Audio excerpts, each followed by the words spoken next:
Section 1. Krusty the Clown. Close your eyes for a moment and picture Springfield at night. The nuclear plant hums in the distance, its cooling towers exhaling that faint, warm mist into the dark sky. The streets are quiet. Evergreen Terrace is still. The Quick E-Mart is the only thing glowing on the block. Its fluorescent lights buzzing softly the way they always do. The way they have for 36 years. Somewhere across town, past Moe's Tavern and the tire fire that never goes out, there is a studio lot.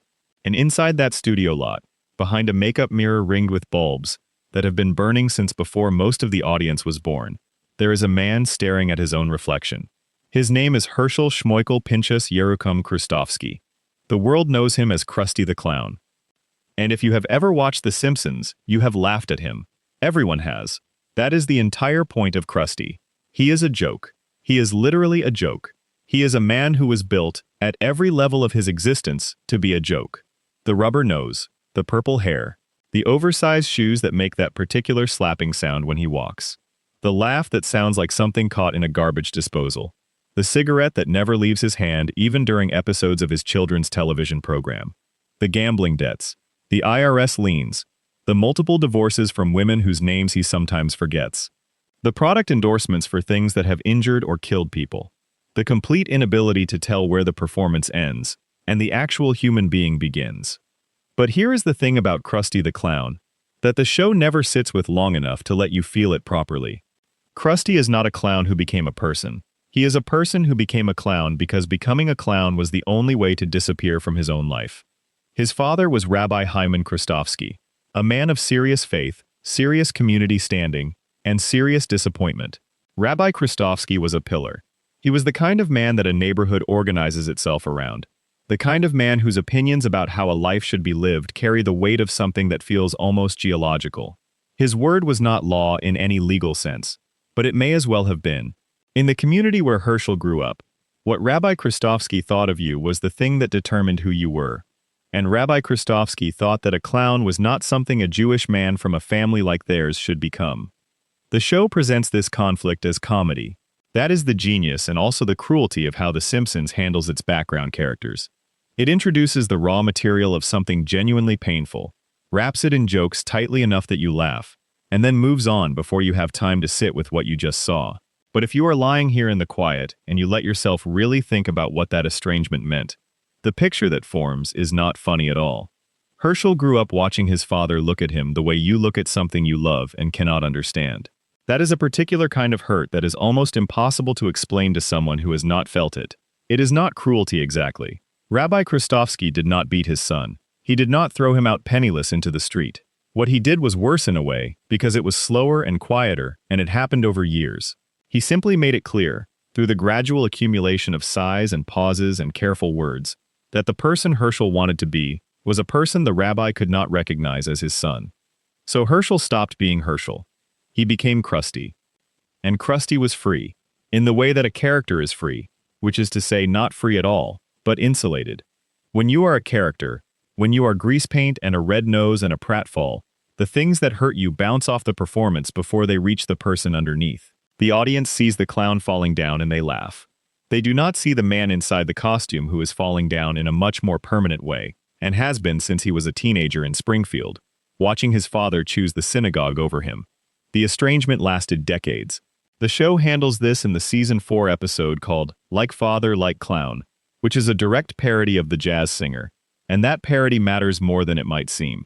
The Jazz Singer is about a Jewish man who has to choose between his father's world and the world of performance, between tradition and the stage. It is one of the most famous films ever made. The Simpsons lifted that entire framework and placed it on the back of a cartoon clown, and the audience laughed, because of course they did. But the emotional core of Like Father, Like Clown is not the jokes. It is the image of Krusty standing outside his father's door and not knocking. Just standing there, a man in his 50s or 60s, famous across Springfield, wealthy enough to have a studio lot and a personal chef, unable to raise his hand and knock on the door of one old man's house. That image is the whole story. The reconciliation happens. The show gives it to you. Bart and Lisa help engineer it, which is both sweet and slightly painful because it means that Krusty could not do this himself. He needed 2 children to walk him through a door he had been standing outside for most of his adult life. But the reconciliation happens, And it is genuinely moving, in the compressed, efficient way that The Simpsons achieves emotion when it decides to go for it. Father and son embrace. The wound closes, or at least it closes enough that you can see where it was. And then the next episode, everything is the same. Krusty is still Krusty, still smoking on set, still gambling, still producing children's programming that is actively harmful to children, still married to the performance so completely that there is nothing visible underneath it anymore. Because here is what the reconciliation did not change. Krusty spent the formative years of his life building the Krusty persona as a wall between himself and his pain. And walls that thick do not come down just because the source of the pain has been resolved. Herschel Kristofsky reconciled with his father, but Herschel Kristofsky had not really existed in a meaningful way since he was a teenager. Krusty is not a mask that Herschel wears. Krusty is what grew in the space where Herschel used to be, fed by decades of estrangement and cigarettes and studio audiences, and the particular loneliness of being famous in a town like Springfield. The show gives you glimpses of what is under the performance, and none of them are comfortable. Krusty is functionally illiterate. This is played as a joke, and in the context of a children's television host, it is a good joke. But think about it for more than a moment. A man who chose performance over education, because performance was the only path out of his father's disappointment, grew up without the skills that most adults take for granted. He signs contracts without reading them. He endorses products without understanding what they do. He is perpetually at the mercy of managers and lawyers and studio executives because he cannot read the documents they put in front of him.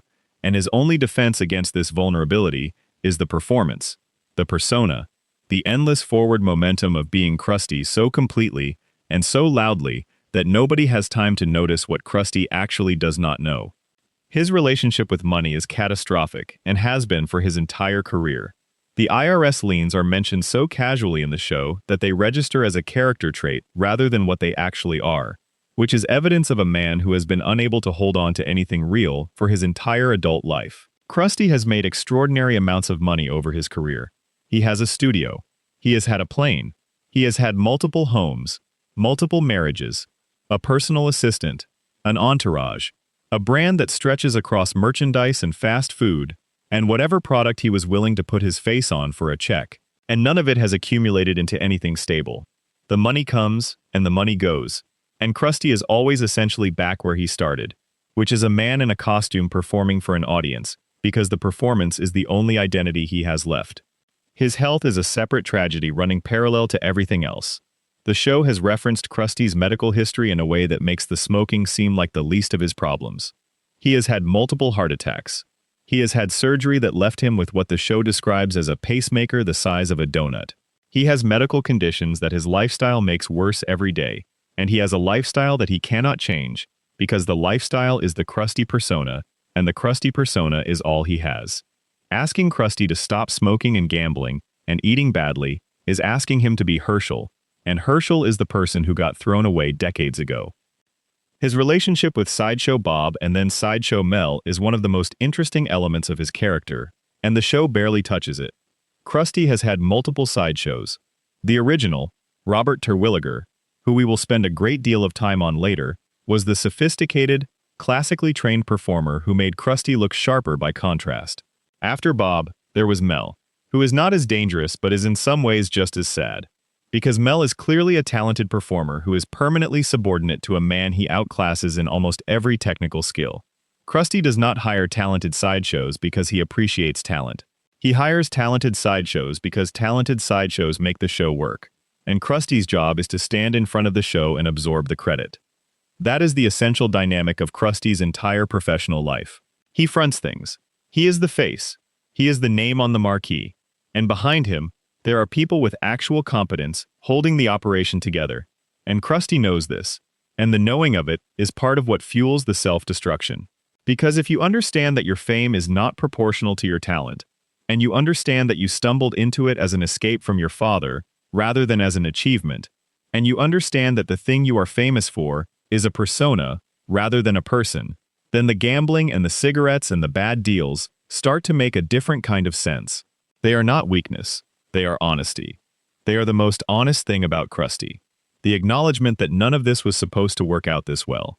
And the suspicion that the luck will run out eventually. and the desire to be the one who runs it out rather than wait for someone else to take it away. His daughter Sophie appears briefly in the show and represents something the rest of his story does not. A real human connection that did not come with a performance attached. Sophie's mother is a woman Krusty met during the Gulf War, which is its own absurdity, but the daughter herself is not absurd. She is a genuine child with a genuine need for a father, and Krusty's response to her is the most unguarded we ever see him. He does not perform for Sophie the way he performs for his audience. He fumbles. He is awkward. He clearly loves her, and clearly does not know how to translate that love into action, because love was not a language he was taught. And then Sophie disappears from the show the way that most things disappear from The Simpsons. Not through resolution, but through the episode ending and the reset button pressing itself. But before the reset, there is a moment. A quiet one. Krusty holding his daughter's hand and looking at her with something on his face that is not the Krusty smile. Not the performance smile. Not the smile he gives to cameras and studio audiences and the children who line up to get his autograph outside the studio. It is the face of Herschel Kristofsky, who has not appeared in a very long time, looking at the one thing in his life that might justify not becoming Krusty in the first place. The show does not linger on it. The show never lingers. But it is there, for about 3 seconds, and those 3 seconds contain more truth about this character than anything the jokes have told us in 36 years. Krusty the Clown is one of the most famous people in Springfield. He is also one of the most alone. Not in the way that loneliness usually looks on television, which is solitude and quiet rooms. Krusty's loneliness is surrounded by noise. It lives inside the laugh track. It exists in the space between the pratfall and the applause, in the millisecond when the audience is reacting and Krusty is standing there waiting to do the next bit. And in that millisecond, if you watch carefully, something crosses his face. It is not sadness exactly. It is recognition. The recognition that this is the life he chose, and that choosing it cost him the father, and that getting the father back at the end did not uncost it, because the decades in between still happened. And those decades made him Krusty rather than Herschel. And Krusty does not know how to be anyone else. So he keeps going. He keeps smoking and gambling, and signing contracts he cannot read, and producing programming that the FCC should probably have taken him off the air for years ago. He keeps being Krusty because Krusty is the only thing he knows how to be. And somewhere under all of it, maybe on a quiet night like this one, Herschel Schmoikel Pinchas Yeruchem Kristofsky sits in his dressing room with the makeup mirror lights buzzing and the crowd noise still echoing in his ears. And he thinks about a door he could not knock on for 30 years. And he lights another cigarette. And the show moves on. If you are still awake and watching, drop a comment below. Tell me where you are in the world right now, and what time it is. There is something genuinely interesting about knowing that people from completely different corners of the planet are lying in the dark together, thinking about a cartoon clown's unresolved grief. And if this is the kind of thing you want more of, consider subscribing. There are a lot more stories in Springfield than most people realize. Section 2. Groundskeeper Willie. There is a shack on the grounds of Springfield Elementary School. It sits behind the building, past the parking lot and the chain-link fence that borders the playground, in the narrow strip of land between the school and the property line. It is not large. It contains a cot, a wood-burning stove, a collection of tools, and a man named William McDougall, who the children of Springfield have called Groundskeeper Willie for as long as anyone can remember. Willie sleeps in that shack. He does not live there in the way that people use the word live when they mean a home. He sleeps there. He works there. He exists there in the way that a piece of equipment exists on school property, useful and maintained and not really considered outside of the context of the job it performs. The principal does not wonder about Willie's inner life. The teachers do not wonder about Willie's inner life. The children certainly do not wonder about Willie's inner life. Willie is the man who tends the grounds and occasionally screams at things in a Scottish accent, and is reliably available to be run over by a lawnmower, struck by lightning, or thrown through a wall for the purpose of a physical comedy bit. He is Springfield's most reliable object of bodily harm, which is saying something in a town where Homer Simpson has survived events that should have ended him on multiple occasions. But Willie was not always the man in the shack. The show gives you his backstory in fragments, scattered across episodes the way it scatters everything that matters about its secondary characters, in glimpses and asides and throwaway lines that you have to collect like pieces of something that was once whole. And when you collect them and hold them together, The picture of William McDougall that forms is one of the show's most genuinely devastating portraits. Willie grew up in Scotland. This is not a surprise. The accent makes that clear in the first second of every scene he appears in. But the Scotland Willie grew up in was not the romantic Scotland of postcards and Highlands. It was a Scotland of poverty and hardship and the particular cruelty that cold climates and cold economies can produce in people who have no insulation against either. The show implies, without ever stating directly, that Willie's childhood was not gentle. The way he relates to physical discomfort, the way he endures conditions that would send anyone else to a hospital, the complete absence of any expectation that the world owes him comfort or warmth. These things are not character quirks. They are the residue of an upbringing that taught him, very early, that survival was the best he could hope for, and that softness was a liability. His family is a wound the show presses on occasionally. His parents appear in one episode, and their appearance is played for comedy, but the setup underneath it is stark. Willie's father is a man who, when faced with a choice that would benefit his son at personal cost, makes a different choice. The specific details vary depending on the episode you are looking at, because the show's floating timeline and its approach to background character continuity means Willie's backstory shifts slightly depending on what the episode needs. But the emotional constant is the same across all versions of his history. Willie was not protected by the people who should have protected him, and that absence of protection became the foundation of everything he turned into. He came to Springfield, or he ended up in Springfield, in the way that a lot of people end up in Springfield, which is to say the show never quite explains why someone would choose this particular town as their destination, but here he is. At some point between arriving in Springfield and the present day of the show, Willie became the school groundskeeper. The how and why of this transition is never addressed. What we know is that at some point, the school offered him the shack and the job, and he took both, and he has been there ever since. The shack is important. The shack tells you everything about how Springfield treats the people who maintain it. Willie is essential to the school's function. Without him, the grounds would be unmanageable.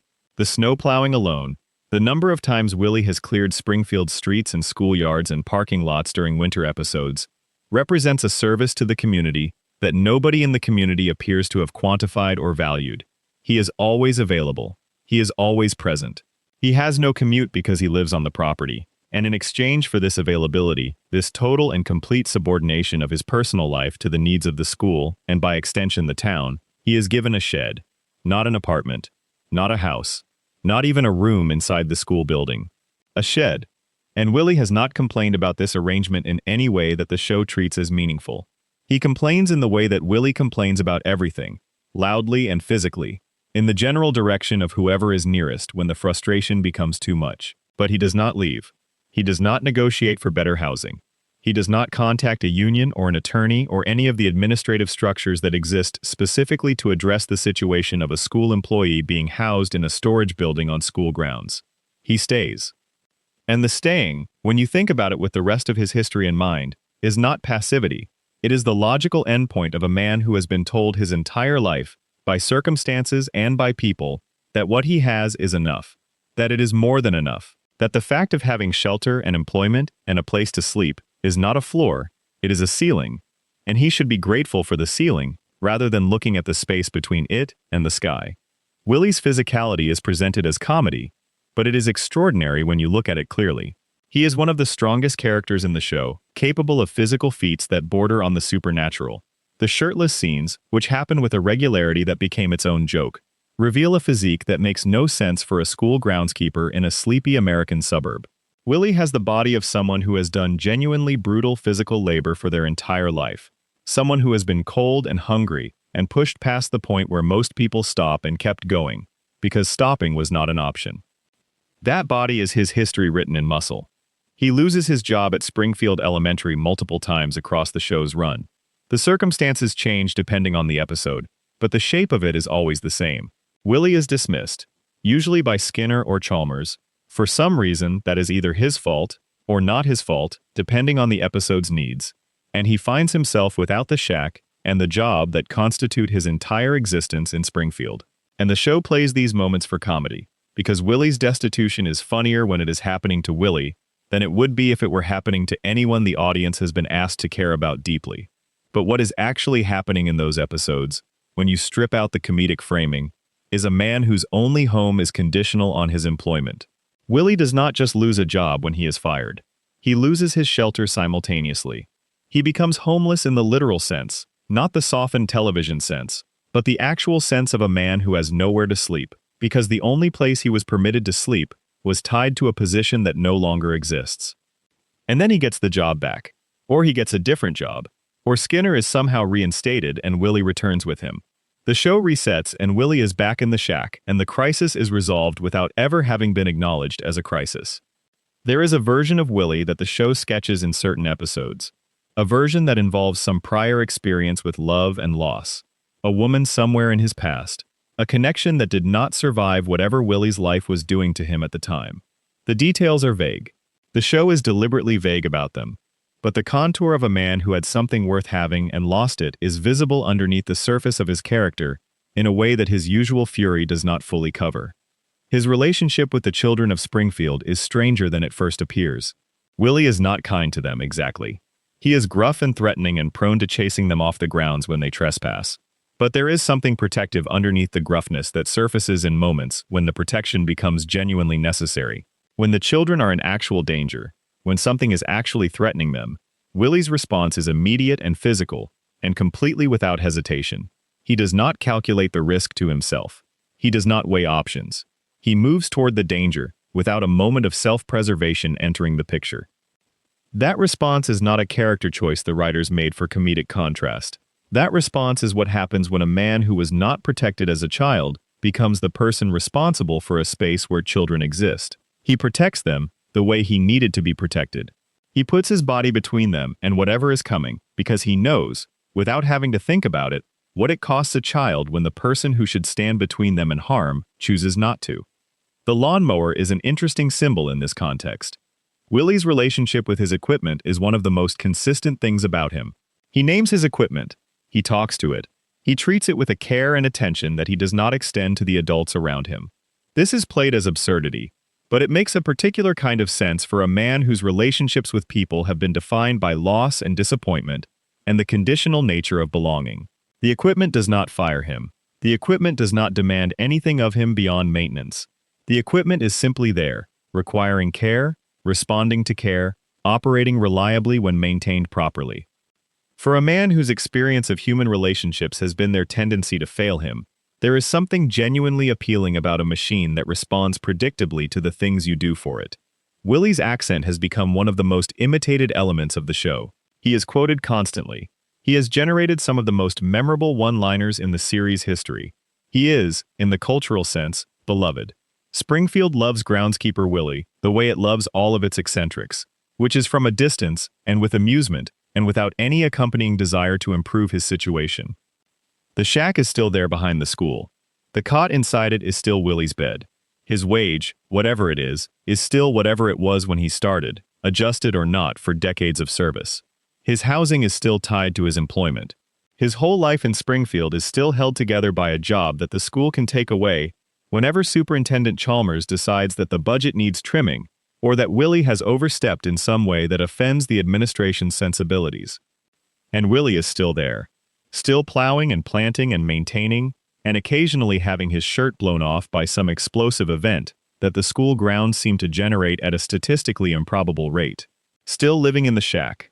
Still calling the children horrible little animals and then throwing himself in front of whatever is trying to hurt them. Still carrying the body that remembers every cold winter and every hard year before Springfield. Still carrying the history the show has never quite been willing to lay out clearly. Because laying it out clearly would mean looking at it. And looking at it would mean acknowledging that the town's most reliably comic character is standing in the middle of a genuinely sad story. Scotland is not something Willie talks about the way people talk about places they miss. He talks about Scotland the way people talk about something they survived. There is pride in it, the particular pride that survival produces. But the pride is doing a lot of work to cover something else. Something that sounds, in the quieter moments, like the specific grief of a person who never quite had the option of going back, and who is not entirely sure what going back would mean after this many years in the shack behind Springfield Elementary. The show will never resolve Willie. He will stay in the shack. He will lose the job and get it back. He will remove his shirt and perform some feat of extraordinary physical strength, and the audience will laugh and the episode will end. The cycle will continue, because the cycle is what the show does with its background characters. It uses them and returns them to their starting position and uses them again. But on a night like this one, when Springfield is quiet, and the nuclear plant is humming, and the shack behind the school is dark, it is worth thinking about William McDougall, the man who crossed an ocean, possibly because he had no choice, and ended up sleeping in a shed because a small American town needed someone to maintain its grounds, and was not willing to pay for the maintenance of the person doing the maintaining. He is asleep in there right now, in the Springfield that exists in the permanent present tense the show has always inhabited. The wood stove is probably burning. His tools are probably arranged the way he always arranges them, with the care he gives to things that belong to him completely. And outside, the school grounds are quiet and tended and perfect, the way they always are when Willie is working, which is always, which is every day, which is his whole life. Section 3. Sideshow Bob. His full name is Robert Underdunk Terwilliger Jr., and that name alone tells you something important before the story has even started. Underdunk. That middle name is not an accident. In a show where names carry meaning, and the writers choose everything with deliberate care, being saddled with Underdunk as your middle name is the show telling you that this person carries an absurdity inside them that they cannot escape, no matter how many times they try to build themselves into someone grand. Robert was born into the most educated family Springfield has ever produced. The Terwilligers are not the wealthy famous of Burns's world. They are the intellectual elite, the people whose status comes from degrees and publications, and the kind of social standing that comes with being recognized as the smartest people in a room. His father is a psychiatrist. His brother Cecil is a civil engineer who appears briefly in the show with plans and ambitions that mirror Robert's own in their grandiosity and their tendency to collapse at the critical moment. His mother is cultured and refined. The household he grew up in had books and classical music, and the particular pressure that comes from being in a family that has already decided what excellence looks like and expects you to embody it. Robert embodied it for a while. He went to Yale. He graduated. He was, by any conventional measure, a success. The kind of success that Springfield could not quite contain or adequately appreciate, but that the larger world would have recognized and rewarded. And then he became Sideshow Bob. Not immediately. Not in a sudden break from the path his family had set for him. It happened gradually, the way most of the show's darkest trajectories happen, through a sequence of decisions that each made a certain kind of sense in isolation, and produced, in combination, something that no single decision would have predicted. The immediate cause was money, or the absence of it, combined with the particular vulnerability that follows a Yale degree when the Yale degree is not accompanied by the connections and capital that make it pay. Robert needed work. He was classically trained. He was educated. He was, by any objective measurement of talent, far more capable than the position he was about to accept. But the position was available, and he needed it, and the plan was, presumably, that it would be temporary. He became the sidekick on a children's television show hosted by a man who could not read. The specific humiliation of this, for a man of Robert's background and training, is almost impossible to overstate. He was not just accepting a lesser position. He was accepting subordination to Krusty, which meant subordinating his intelligence to someone else's marketability, his education to someone else's charisma, his years of classical training to the requirements of a character whose defining quality was falling down. He was the straight man to a man who was not even technically performing straight comedy. He was the sidekick, the secondary, the supporting element, present on camera so that Krusty could be funny by contrast. And Robert was good at it. He was very good at it, which made the whole thing worse. His theatrical training made him an excellent foil. His intelligence made him capable of improvisation and quick recovery and all the skills that live television requires. His presence on the show made the show better in ways that the audience registered without articulating. Children watching Krusty understood, on some level, that Sideshow Bob was the competent one. That if the sketches worked, it was because Robert was doing the invisible work that makes a comedy partner look good. And Krusty got the credit. Krusty always got the credit. The show never addresses directly how long Robert held this arrangement together before it became unbearable. But the breaking point, when it arrived, had a particular shape. It was not a single incident, but an accumulation of moments in which Robert's genuine capability was invisibilized by Krusty's brand, in which his intelligence was used to smooth over problems that Krusty created, in which he watched Krusty cash checks for work that Robert's talent had made possible. Robert framed Krusty for armed robbery. This is the origin of everything that follows. The frame job is elaborate, premeditated, and successful. Krusty goes to prison. Robert takes over the show, with plans to transform it into something worthy of his training. Something with educational value and artistic merit. Something that would finally give him the opportunity to use his actual abilities in front of an audience. Bart Simpson figures it out. This is the central tragedy of Robert's life on the show, and it is worth sitting with the specific mechanics of it. Robert's plan was intelligent. His execution was careful. The details of the frame were well constructed. And then a 10-year-old boy, because he happened to be watching television at the right moment, and because his particular fixation on Krusty gave him enough knowledge to notice the inconsistency, dismantled the whole thing. Robert went to prison. Not a real prison in the sense of a place that changes people. A cartoon prison that holds him for an episode and returns him to Springfield ready to try again. But the pattern that this first defeat established is the one that governs the rest of his story on the show. Robert plans something elaborate. The plan is genuinely intelligent. Bart undoes it. Robert returns. The question the show never asks directly is what this repeated failure costs Robert psychologically. Because he is not a man without the capacity for self-reflection. He is a Yale graduate. He is aware of himself in ways that most of Springfield's residents are not. He knows, when he is honest with himself, which he almost certainly is in the quiet moments between schemes, that a man of his education and training has been dedicating the majority of his post-Yale adult life to the attempted murder of a child. Not a powerful child. Not a child with resources or protection or particular capability. Bart Simpson, who is 10 years old and whose greatest talent is the ability to make adults angry.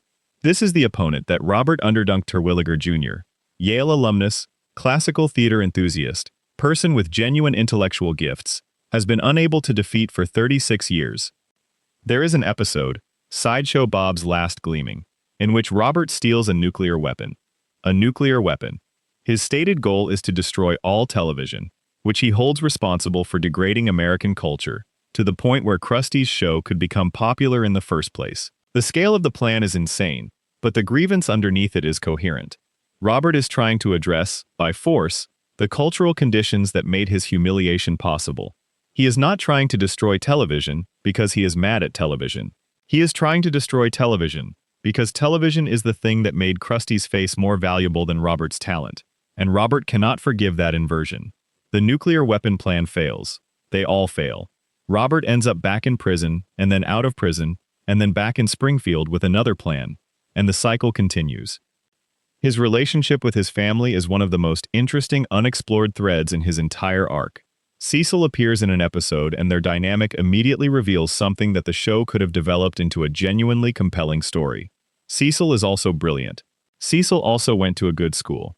Cecil also wanted to be on the Krusty Show, specifically as the sidekick, and was rejected in favor of Robert. Which means that the position Robert spent years despising and eventually destroyed his life trying to escape from was the position Cecil spent years wanting and never got. The two brothers are mirrors of each other, shaped by the same failure from opposite sides. Robert got the job and was made small by it. Cecil never got the job and was made small by the rejection. And they both ended up in prison, separated by a shared grievance against the same entertainment industry, unable to talk to each other without the competition between them turning everything into a scheme. Their mother is somewhere in this story. Their father is somewhere in this story. The Terwilliger household, with its books and its music and its expectations, produced two men who ended up in Springfield's correctional system, and the show never returns to that household to ask why. The comfortable explanation is that Robert is simply a villain, and his villainy is its own explanation. But Robert does not feel like a simple villain when you watch him carefully. He feels like a man whose education and ambition were overqualified for the world he ended up in, who made a series of catastrophic choices in response to that mismatch, and who has been paying for those choices for so long that the original grievance is almost invisible under the accumulated weight of the consequences. There are moments when Robert is almost something else. When he is not planning anything and not confined to any particular role and just existing in Springfield, something surfaces that is quieter and more complicated than the villain character. He listens to opera. He tends a garden in certain episodes. He reads. He is capable of genuine warmth with people who are not Bart Simpson, including, in one of the show's stranger gestures, a period during which he was briefly married to Selma Bouvier and treated her with a kind of formal courtesy, that suggested he understood, at some level, how a person should be treated, even when he was actively planning to murder her. He loves his son. The show introduces a child for Robert, the product of his marriage to a woman named Francesca in Italy, and Robert's relationship with his son Gino is the most unambiguous positive thing in his life. Gino is already violent and scheming as a toddler, which is played as a generational joke. But before the joke takes over, there is a moment when Robert holds his child and looks at him the way that people look at things they love without reservation. That look is the closest the show gets to showing you who Robert would have been if the Krusty's show had never happened.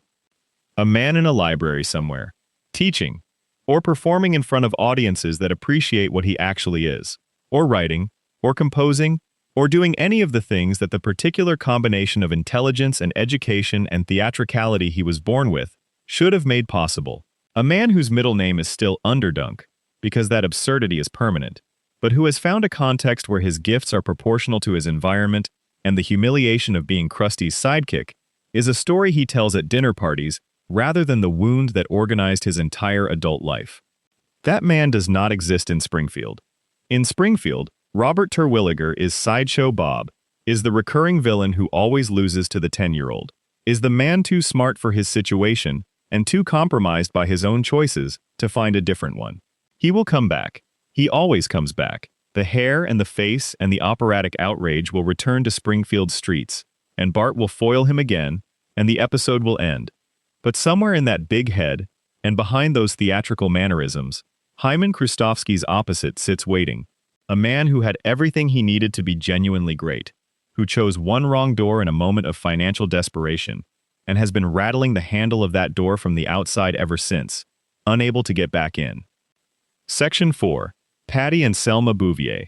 Most people think of Patty and Selma as one thing. That is understandable. The show presents them as one thing most of the time. They appear together in nearly every scene. They dress similarly. They speak similarly.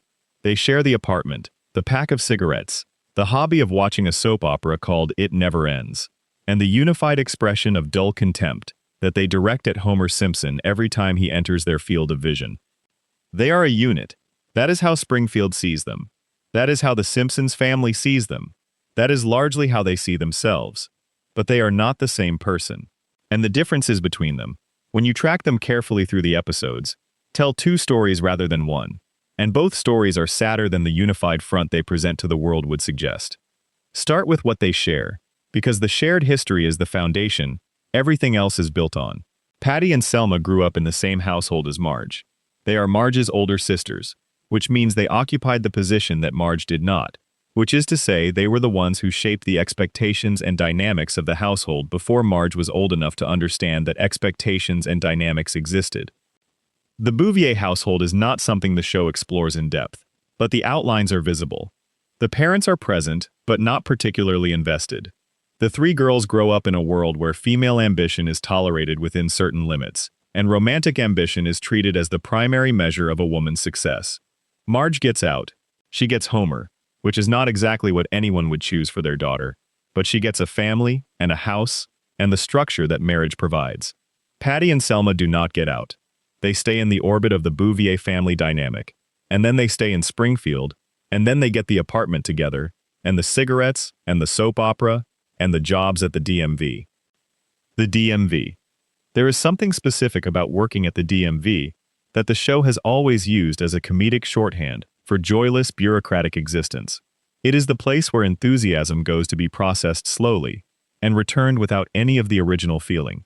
Patty and Selma work there not because they sought it out, not because it aligned with some particular passion or aptitude, but because it was available and stable, and it did not require anything of them that they were not already capable of doing without effort. That last part is important. They are, both of them, capable of more than the DMV requires. Selma, in particular, shows signs throughout the show of a person whose abilities have been significantly underemployed. She has a facility for languages that surfaces occasionally. She has organizational capacities that go well beyond what the DMV needs her to do. She has, in the moments when something genuinely engages her, a focused attention and a quick intelligence that the cigarette haze of her daily life does not fully obscure. But the DMV does not require those things, and so they are not required.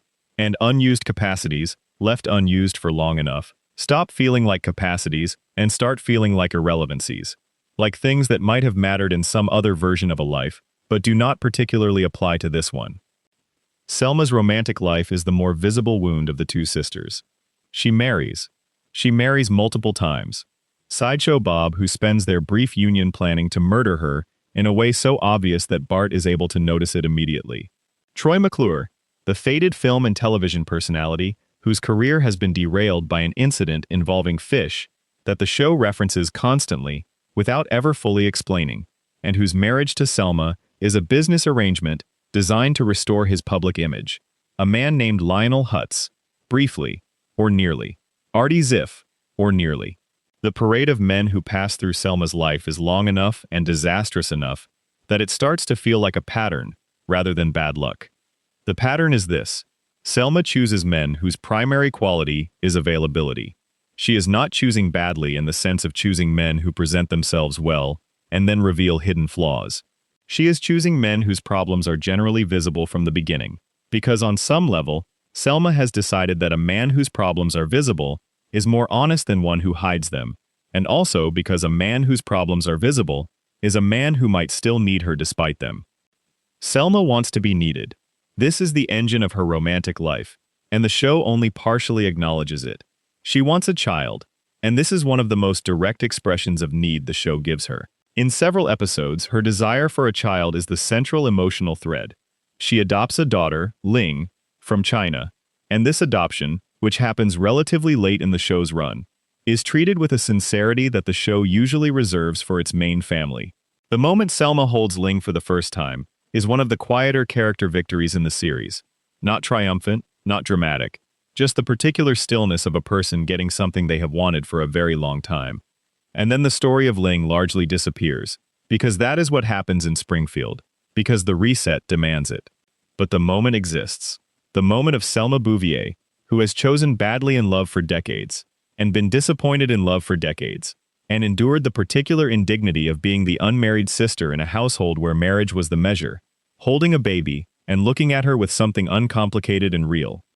Patty is a different character in ways that the show handles unevenly across its run. Patty is gay.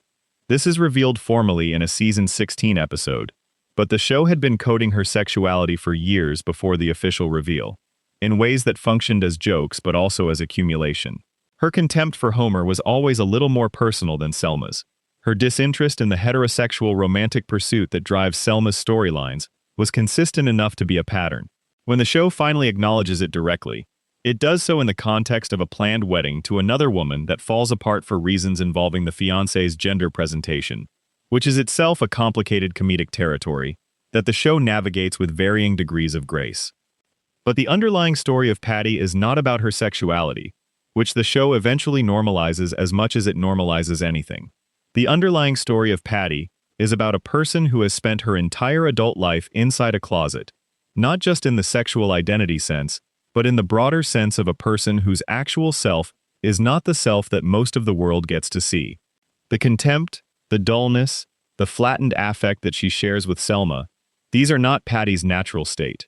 They are the presentation of a person who has decided that lowering expectations is safer than risking having them unmet. If Patty never seems to want much, she can never be hurt by not getting it. If Patty's emotional range in public is bounded by boredom and irritation, nothing more vulnerable can be targeted or mocked. This is a very common psychological adjustment, and it is almost invisible because it looks exactly like being a boring person. The flat voice, the slow delivery, the consistent downward inflection of everything she says, these are the defensive postures of someone who learned a long time ago that enthusiasm was a liability. Homer hates Patty and Selma. This is a running joke for the entire show, and the show presents it as petty and mutual, Homer finding them annoying and them finding Homer annoying, and the whole thing being a comedy of suburban family friction. But the show also makes clear, if you pay attention, that Homer's specific feelings about Patty and Selma are more layered than simple dislike. Homer is afraid of them, not in a conscious way. Homer does not think, I am afraid of Patty and Selma, but his behavior around them, the specific quality of his avoidance, the way he goes to elaborate lengths to escape their presence, the disproportionate relief he shows when they leave. This is the behavior of someone who experiences them as a threat rather than an annoyance. The thread is this. Patty and Selma remember who Marge was before Homer. They remember the Marge who had options, who had potential directions, who might have become someone quite different. And their presence in Marge's life is a persistent reminder that the life Marge chose was a choice, and that Homer was a feature of that choice. They look at Homer and they see the thing that Marge chose instead of the other things she might have chosen, and their opinion of that exchange is not high. Homer understands this on some level and cannot forgive it. The apartment where Patty and Selma live is one of the most consistent locations in the show. It is small and it smells of cigarettes. There is a large collection of photographs of MacGyver, a character from a television show who is Selma's primary romantic fixation for much of the series. The furniture is the furniture of people who have not recently reorganized their expectations of what their domestic life could look like. Everything in the apartment says that these two women arrived at a certain point and decided that this was the shape of their lives, and stopped trying to change the shape. The cigarettes are almost a character in themselves. Patty and Selma smoke constantly, in every scene, in every context, regardless of the social appropriateness of smoking in that particular environment. The smoking is their one consistent pleasure, and their one consistent self-destruction simultaneously. It gives them something to do with their hands. It gives them a ritual. It gives them an excuse to go outside, and a reason to go home. It is a comfort that is quietly killing them, which is the kind of comfort that people reach for when the alternative comforts have not been available for a long time. They love Marge. This is the most uncomplicated thing about them, and the show returns to it consistently as the emotional anchor underneath all the comedy. They love Marge with a fierceness that is out of proportion to how they usually express love, because it is the most honest feeling either of them has in a world where honesty has been expensive. They criticize Homer. They undermine Homer. They would dismantle Homer's entire domestic setup if Marge would let them. Not because they hate Homer per se, though they do not like Homer, but because Marge is the person they are trying to protect, and Homer is the thing they are protecting her from, and the protection is the one role they have that feels entirely uncomplicated. Marge does not need protecting. Marge chose Homer. Marge is happy with Homer, in the particular complicated way that anyone is happy with anyone after 30 years. Patty and Selma's protection is not actually protecting anyone, but the offering of it, the persistence of it, is the most alive, and it is the version of themselves that has not been flattened by the DMV and the apartment and the years of romantic disappointment. They are, underneath everything, two women who arrived in Springfield, carrying more than Springfield asked them to carry, and then proceeded to put most of it down over the years, because there was nowhere to set it down safely. What remains is the armor, the flat delivery and the cigarettes and the unified front, and the apartment with the MacGyver photographs. But there was more, once. There is still more, in the quiet moments. Selma holding her daughter. Patty in the episode before the one where everything resets. Briefly, almost, reaching towards something that looks like what she actually wants. Springfield keeps them exactly where they are. The DMV does not change. The apartment does not change. The cigarettes do not run out. And on Evergreen Terrace, Homer is asleep and grateful that tomorrow he does not have to see them, not understanding that the two women in the apartment across town are the only people in Springfield who have been paying close enough attention to notice what he actually costs. Section 5. Apu Nahasa Pima Pedalon. The Quick E-Mart does not close. This is not a promotional slogan. It is a literal fact about the store that Apu Nahasa Pima Pedalon has managed for the entirety of the show's run. The Quick E-Mart operates 24 hours a day, 7 days a week, 365 days a year. In the seasons where Springfield experiences blizzards, floods, environmental catastrophes, alien visitations, and at least one episode where a comet nearly destroys the town, the Quick E-Mart remains open. The lights stay on. The squishy machine keeps running. The hot dog rollers rotate. And behind the counter, Apu is there. He is almost always there. There are episodes where Apu is not behind the counter. Episodes where he goes somewhere or does something that is not the store. But these episodes are notable precisely because they are departures from the constant. The default state of Apu Nahasa Pima Pedalon is that he is in the Quick E-Mart. The store is the context in which he exists for the show. The same way that Willie's context is the school grounds and Krusty's context is the studio.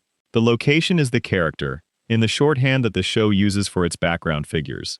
But Apu's relationship with the Quick E-Mart is not simple, and it is not the whole story of who he is. He has a PhD in computer science. This is not a throwaway line. This is established clearly in the show, with the specifics of where he studied and how long it took him. Apu Nahasapima Pedalon came to the United States from India to pursue advanced education, and he pursued it, and he earned one of the most rigorous academic credentials that exists. He completed a doctoral program in computer science. He is, by any conventional measure, one of the most educated people in Springfield, a town where the educational floor is, to put it charitably, variable. And then he went to work at a convenience store. The path from a computer science PhD to the Quick E-Mart involves a debt, a visa situation, an employment contract with Quick E-Mart International that functions as something closer to indentured servitude than standard employment, and the particular vulnerability of an immigrant who needs his employment to maintain his legal status in the country. The details are murky in the way the show makes details murky when they are more uncomfortable than it wants to sit with, but the shape of the situation is clear enough. Apu could not leave. For years, across the early seasons of the show, Apu's relationship to the Quick E-Mart is presented as enthusiastic, as though he loves the store, rather than as though he cannot legally or financially disentangle himself from it. He speaks about the store with a pride and attention that could be genuine satisfaction, but could equally be the psychological adjustment of a person who has decided that loving the thing he is trapped in is less painful than resenting it. This is a very old human strategy, and it is not unique to Apu. People do it with jobs and relationships and cities and circumstances all the time. You make peace with the thing you cannot change, and then the peace starts to look like preference, and eventually you are not sure yourself which one it is. The working conditions at the Quick E-Mart are, by any reasonable standard, exploitative. The hours Apu works would be illegal in most jurisdictions. His wage is structured in a way that keeps him perpetually insufficient to accumulate the kind of savings that would allow him to exit the situation. The corporate structure of Quick E-Mart International, with its headquarters and its founder and its franchise model, positions Apu as the visible face of a store that the corporation profits from without bearing any of the daily burden of operating. Apu is the one behind the counter at 3 in the morning, when someone comes in with the particular energy of a person who should not be trusted. He is the one who absorbs the rudeness and the petty theft and the Homer Simpsons of the world, who regularly steal from his store. He is the one whose body is physically present in the Quick E-Mart for the working hours that would break a less determined person. And above him, at corporate headquarters, someone is collecting a percentage of every squishy sold and every hot dog roller rotated without any of the exposure that comes with being the person actually in the store. His citizenship status becomes an explicit storyline in a Season 8 episode that handles the subject with the show's characteristic mixture of comedy and genuine emotional weight. Apu has been in the country undocumented for some period, and the episode involves him navigating the process of becoming a citizen. The preparation montage, where he studies American history with an intensity that puts the American-born characters to shame, is played for laughs, but the underlying situation is not funny. It is the situation of a person whose entire life in the country he has built his adult life in is conditional on a bureaucratic outcome that he has no guarantee of achieving. He passes. He becomes a citizen. The episode resolves, and then the show moves on, and Apu is behind the counter of the Quick E-Mart in the next episode. And the citizenship that required such enormous effort and anxiety to obtain has been processed and filed and returned to the background, the way everything in Springfield's background eventually returns to the background. His marriage to Manjula is arranged, which the show treats with a kind of interested anthropological humor, curious about the mechanism without particularly judging it. What the show does with the marriage after the arrangement is more interesting.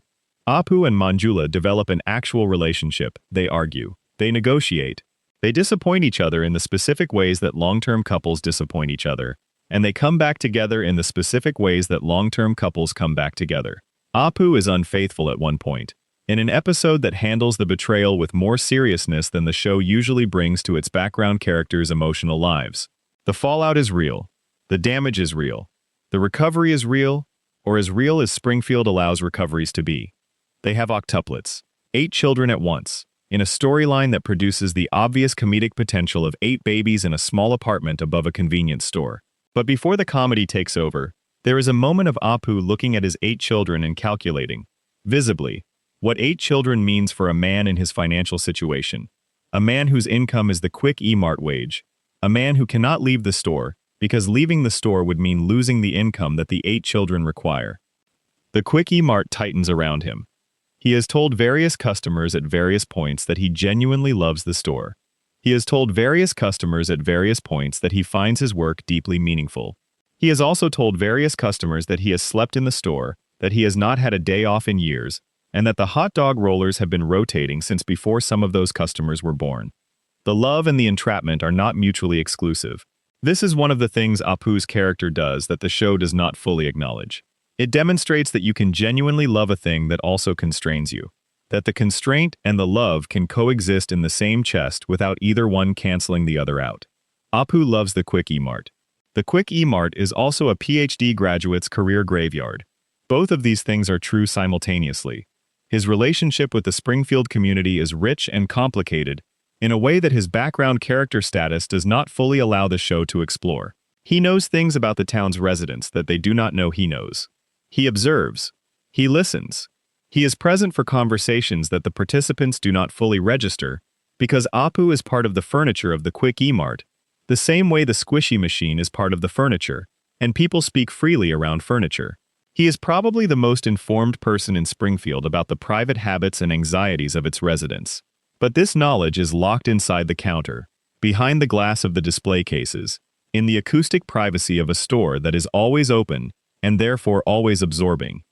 He is religious. His faith is genuine and practiced, and it exists in a town that largely operates as though the only religion worth acknowledging is the Protestant Christianity that Ned Flanders represents. Apu's relationship with his faith is quieter than Ned's, less visible, less performing. He tends a small shrine. He practices. He carries his religion as a private resource rather than a public statement, which is both a reflection of his personality and a reflection of his understanding that Springfield's majority does not need to see his faith to validate it. Springfield has not been particularly kind to Apu over the years. He has been robbed repeatedly. He has been harassed. He has absorbed indignities from Homer and others that would generate significant legal action if Springfield's legal system functioned with any consistency. He absorbs them. He continues. He is behind the counter at 3 in the morning, and he will be behind the counter at 7 in the morning, and the hot dog rollers are still turning. There is a version of Apu that exists in a different American city, in a different set of circumstances, where the computer science PhD attached to the work that it was earned for, where the education and the intelligence and the genuine drive that brought him across an ocean were met with the kind of opportunity that he was qualified for, where the Quick E-Mart was a summer job and not a permanent address. That version of Apu is not in Springfield. In Springfield, he is behind the counter. He is the most educated person in the store at all times, and usually in the surrounding block. The squishy machine is running. The lights are on. And somewhere above the store, 8 children are asleep, the product of a life that went in a direction that the PhD never anticipated, but that produced something real and warm and human enough that the store's constraints, on certain evenings, feel like the price of something worth paying for. On other evenings, it probably just feels like the store. The Quick E-Mart does not close. The lights stay on. And in the permanent Springfield night, Apu Nahasapi Mapetalan is behind the counter, watching the parking lot, knowing more about this town than anyone who lives in it would guess. Section 6. Barney Gumble. The bar at Moe's Tavern has a stool that belongs to Barney Gumble. Nobody assigned it to him. There is no plaque. There is no written agreement. But in the 23 years that Moe's has been a regular location in the show, Barney has occupied the same stool with the kind of consistency that amounts to ownership by occupation. The stool is Barney's. Everyone knows it. Barney is on the stool, and the stool is Barney's, and together they constitute one of the most stable and least examined relationships in Springfield. His given name is Barnard Arnold Gumble. He went to high school with Homer, which means he has been in Springfield's orbit for the entirety of Homer's adult life. Their friendship is one of the show's oldest constants, predating Moe's, predating the nuclear plant, predating most of the current cast. But Barney's presence in the show is almost entirely defined by the stool and the beer glass and the belch. He is the town drunk in the most structural sense. Not just a man who drinks heavily, but a man whose identity has been so thoroughly absorbed into his alcoholism that the two things are indistinguishable. When you think of Barney, you think of the belch, you think of the stool, you think of the beer glass and the glazed expression, and the occasional moment of surprising pathos before the next belch. What you probably do not think of, because the show rarely invites you to, is who Barney Gumble was before the stool. He was, by the evidence the show provides, genuinely exceptional.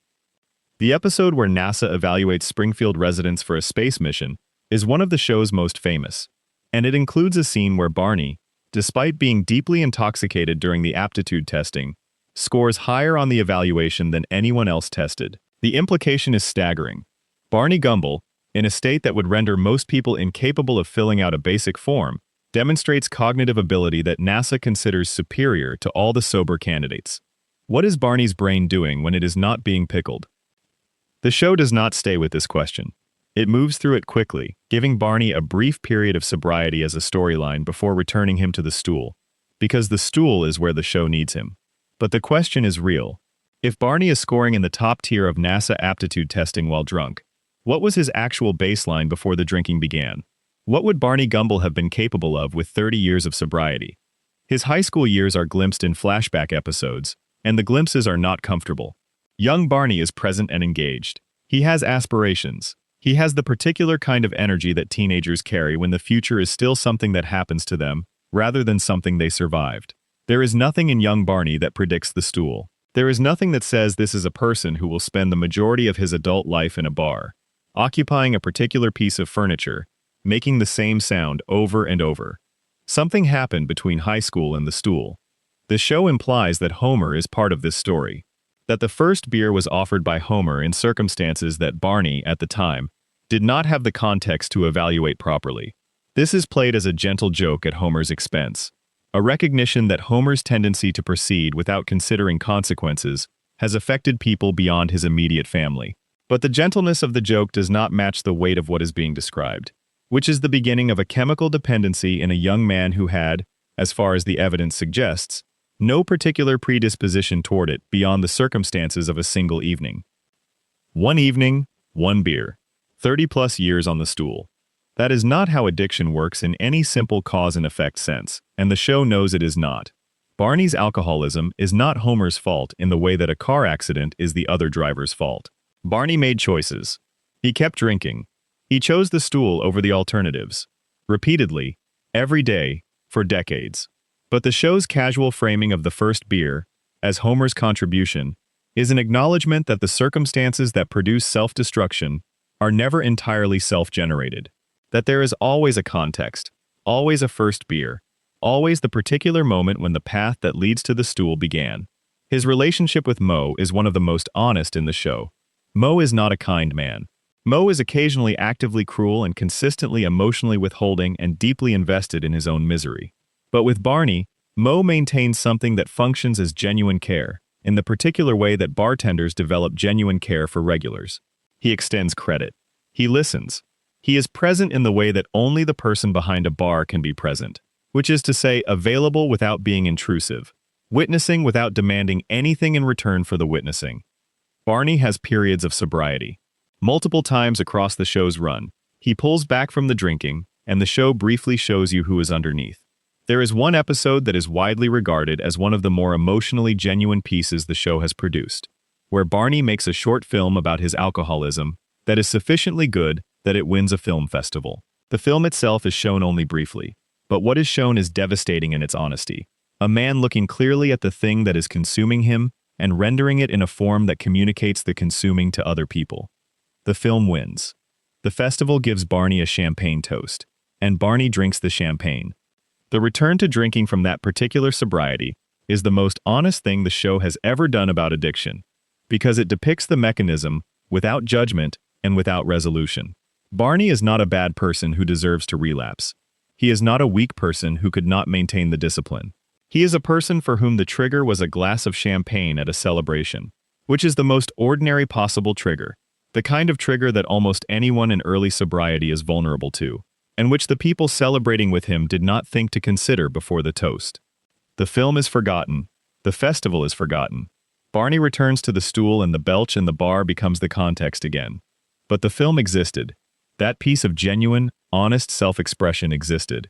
Barney Gumble made something true and good and real, and the show chose to show you that, and then take it away in the same episode, not as a joke about failure, but as an accurate portrait of how addiction actually works, which is that the talent and the intelligence and the capacity for genuine self-expression do not go away in active addiction. They are simply inaccessible most of the time, visible in glimpses, enough to suggest what is being lost without making the loss avoidable.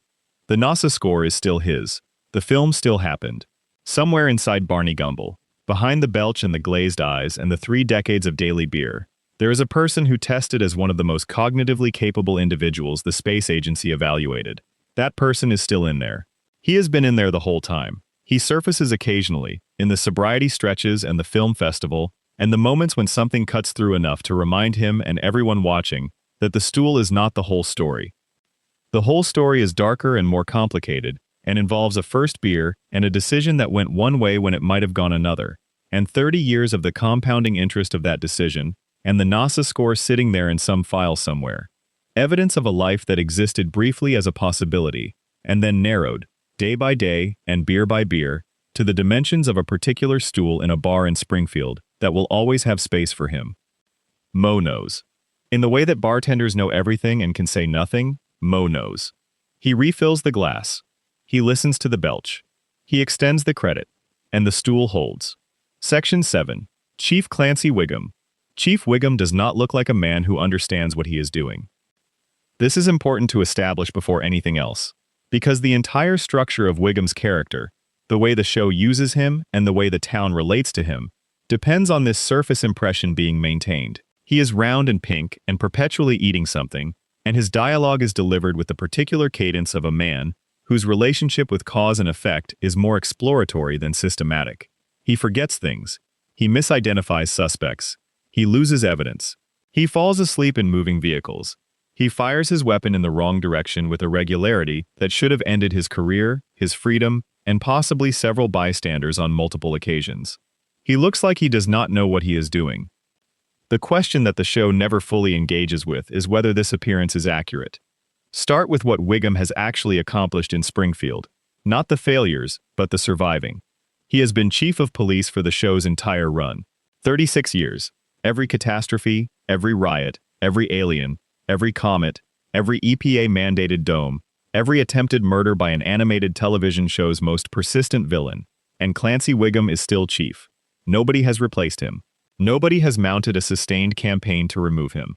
The town has accepted him as the head of its law enforcement apparatus for 36 years of consistent, documented failure. This is unusual. There are 2 possible explanations. The first is that Springfield is simply too dysfunctional to remove an ineffective chief, that the social and political structures are too corroded to perform the basic maintenance of effective leadership. This is the explanation the show seems to endorse, and it is not wrong. Springfield's governance is genuinely dysfunctional at every level. Mayor Quimby is corrupt in the old-fashioned machine politics sense. The school is run by a man who is not who he says he is. The town has voted, within canon, to criminalize truth. The dysfunction explanation fits. But there is a second explanation, and it is darker. Wiggum is exactly as incompetent as the people who benefit from a dysfunctional police force need him to be. Think about who runs Springfield at the structural level. Burns controls the economy. Fat Tony's operation controls the informal economy. Mayor Quimby controls the political machinery. All 3 of these power centers benefit from a police force that is loud and visible, and performing the activities of law enforcement without being capable of executing the actual disruption of the activities that matter. A competent chief of police in Springfield would be a catastrophe for Burns, for Fat Tony, for Quimby. A competent chief would investigate the plant violations, would follow the money from the mafia's operations through the town's legitimate businesses, would hold the mayor's office to legal standards that it currently ignores entirely. Wiggum does none of these things. He is available for car chases that go badly. He is available for press conferences that produce memorable quotes about the uselessness of the department he runs. He is available to arrest the wrong person and then let the right person go, because the evidence was stored in a refrigerator where his lunch was and something got mixed up. He is not available for the structural investigations that would destabilize Springfield's actual power structure. Whether this is strategic or coincidental is the question the show leaves open. Wiggum does not give the impression of a man running a sophisticated game of deliberate underperformance. He gives the impression of a man eating a donut while his subordinates make another mistake. But the result, regardless of intention, is the same. Springfield's law enforcement is incapacitated. The people who need it incapacitated remain in power. And the chief who has presided over this incapacitation for 36 years remains the chief. His relationship with his son Ralph is one of the show's most consistently genuine emotional threads. Ralph Wiggum is a child whose relationship with consensus reality is, to put it gently, exploratory. He says things that are either deeply nonsensical or accidentally profound, and the show has never fully committed to which of these it is. Ralph's most famous lines, the ones the internet has been quoting for decades, exist in that space between absurdism and accidental wisdom, and the show seems to deliberately keep them in that space rather than resolving them in either direction. Wiggum loves Ralph with a completeness and a warmth that is entirely disproportionate to how he treats almost everything else in his life. The police work is careless. The marriage to Sarah Wiggum is functional, but not particularly passionate. His friendships with Homer and the other men are the easy, low-maintenance friendships of men who have known each other long enough to stop putting in effort. But with Ralph, Wiggum is visibly, genuinely present in a way that is rare for him. He also has absolutely no understanding of what Ralph needs, or who Ralph is, or what Ralph's unusual cognitive and behavioral presentation means for his development. He loves Ralph with all the warmth he has available, and none of the insight required to actually support a child like Ralph. He praises things that should not be praised and misses things that should be caught. He encourages Ralph's friendship with Bart, which is the school's most delinquent child, with the cheerful obliviousness of a man who trusts outcomes that he has not thought through. Ralph shows up fine in the flash-forward episodes. Ralph appears, in the show's imagined futures, as a person who has developed into someone functional and even impressive. This suggests that either Springfield's timeline is generous to children who survive their childhoods intact, or that something in Ralph's unusual way of being in the world is actually adaptive in ways that the conventional developmental metrics cannot measure. Or both. Wiggum's own history is sketched in the same fragmentary way as the other background characters. He was not born a failed chief. He was, at some point before the show's present, a person with intentions. He joined the police force for whatever combination of civic motivation and practical necessity drove that choice. He had enough ability to reach the level of chief, which requires either genuine political skill or the right connections with the right people, both of which are available in Springfield for different reasons. At what point did the donut become the defining symbol? At what point did the procedure become genuinely beyond him, rather than just inconvenient? The show does not say. The show begins with the donut already present, with the incompetence already established, with the particular comedy of Wiggum's department already in full operation. The backstory is whatever backstory the episode needs. And so Wiggum exists in the permanent present of Springfield's law enforcement, eating, misfiring, misidentifying, falling asleep in the cruiser while the town moves around him. But he is still the chief. After every riot, after every nuclear near miss, after every time a 10-year-old has solved a crime that his entire department could not, Wiggum is still behind the desk in the police station, still wearing the badge, still taking calls that he will handle with the particular brand of consequence-free incompetence that Springfield has learned, over 36 years, to factor into its expectations. The town needs a chief. Wiggum is available to be the chief. That is, in Springfield, enough. Section 8. Edna Krabappel. She came to Springfield with a master's degree. This is not something the show emphasizes, but it is there in the background of her character, in the way that the important things about Springfield's background characters are always in the background. Edna Krabappel did not end up in a fourth-grade classroom at Springfield Elementary because she could not hack it elsewhere. She ended up there through the accumulation of circumstances that the show gestures toward without fully mapping. There was a marriage. There was a man. There was the particular optimism that people carry into marriages when they are young enough to believe that the person they have chosen is also choosing them in the same way. And then there was the end of the marriage, in the way that marriages end when one person's choosing turns out to be conditional on something the other person did not know was a condition. Edna arrived in Springfield already carrying loss. She arrived already in the process of revising her expectations of what her life was going to look like. And Springfield, with its fourth-grade classroom and its Department of Education salary and its particular collection of 10-year-olds, was what was available. The classroom she inherited was not a classroom that rewarded idealism. Bart Simpson was in it. This matters. Bart is not the worst student in the world, in the absolute sense. But he is among the most deliberate. Most difficult students are difficult because of some combination of circumstance and neurological reality, because of what is happening at home, or what is happening in their brain chemistry, or what is happening in the intersection between the two. Bart is difficult because he has decided that difficulty is the appropriate response to the world around him, and that decision is maintained with an intellectual consistency that is, in some ways, more impressive than the academic achievements of the students who are working with, rather than against the system. Edna looked at Bart and saw this. She was smart enough to see it, and she was tired enough by the time she arrived in that classroom, that what she did with what she saw was not inspiration or creative intervention, but something closer to a negotiated truce. I will not demand things of you that you will not give me. You will not make my working day worse than it already is. We will exist in this room together, and when the bell rings we will both leave, and tomorrow we will come back and repeat the process. This is not good teaching. Edna knew it was not good teaching. The show occasionally gives her moments of genuine pedagogical engagement, moments when she cares about what is happening in the classroom, and acts on that caring with something like skill. But those moments are the departures. The default is the truce. Her romantic life runs through the entire show as its own storyline, and it is, taken as a whole, one of the most melancholy portraits of adult longing that the show produces. She dates. She uses the early precursors of online dating. She responds to personal ads. She has what the show frames as casual relationships with men who are categorically unsuitable for reasons that range from practical to spectacular.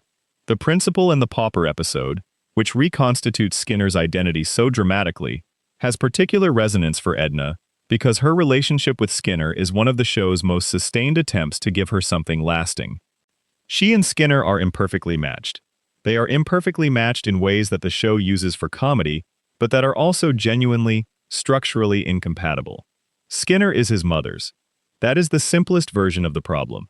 Armin Tamzarian became Seymour Skinner and accepted, with the stolen identity, the stolen filial relationship, and the weight of Agnes Skinner's expectations and needs, has been the primary organizing fact of his existence ever since. There is not, within the Skinner that Springfield has, enough space outside of Agnes for another full adult relationship. Edna understands this. She is not without insight, and she stays in the relationship anyway, because Skinner is available, and because available is worth something, when the alternative is the personal ads, and because the classroom is already lonely enough without the rest of life being lonely in the same way. The show eventually marries Edna to Ned Flanders, which surprised everyone and made a quiet kind of sense on reflection. Ned is the available one. Ned is always, in every sense, available. His home is across the street from The Simpsons. His schedule is organized around church and the leftorium and the obligations of fatherhood. He has time and presence and the particular attentiveness of a man who was conditioned to give his full care to whatever is in front of him. Edna, who had spent years in relationships where she was not the first priority, responded to that attentiveness. And Ned, who had been performing goodness in an empty house since Maud died, responded to Edna's irreverence, which cut through the performance to something realer underneath. They were good together, in the abbreviated way that the show allows its secondary characters to be good together. Brief episodes, glimpses of something functional. The comedy of their difference as a couple, the devout hardware store owner, and the cynical fourth-grade teacher, playing out against the background of Springfield's permanent present tense. Marcia Wallace, who voiced Edna Krabappel, died in 2013. The show retired the character, which was the appropriate and respectful thing to do. Springfield Elementary has a fourth-grade classroom without Edna in it now, and the absence is visible in the way that important absences are always visible, as a shape rather than a presence, as the outline of something that was there and is not. But while she was there, Edna Krabappel was one of the most honest portraits of adult disappointment that a mainstream animated show has ever produced. She was a woman who arrived in Springfield overqualified for the life it gave her and made the adjustments that life requires, and sometimes, in the better episodes, found something in the adjusted life that was worth staying for. She was the teacher that most of us had at some point. The one whose tiredness was visible, but whose intelligence was also visible. Who might have been something else entirely if circumstances had been different, but who was there, in that classroom, every morning when the bell rang. Section 9. Comic Book Guy. His real name is Jeff Albertson. The show spent nearly a decade and a half before revealing this, which is itself a statement. A character can exist in a community for years, without anyone knowing his name. He can be present, visible, a regular part of the social fabric, without anyone thinking to ask something as basic as what he is actually called. Springfield did not ask. Springfield treated him as comic book guy, which is a job description rather than a name, and he allowed this because allowing it required less than demanding something different. The store is called the Android's Dungeon and Baseball Card Shop. It sits on a street in Springfield that the show has populated with the kind of small businesses that suggest a town which peaked at some point in the past and has been maintaining rather than growing ever since. The store is dark. It smells. The show implies, in the way that spaces smell when they contain a great deal of old paper, and a person who spends most of their time among the old paper rather than outside of it. The inventory is vast and organized according to a system that only Jeff understands, which means the inventory is simultaneously extensive and inaccessible to anyone who has not spent years learning the system. This is not accidental.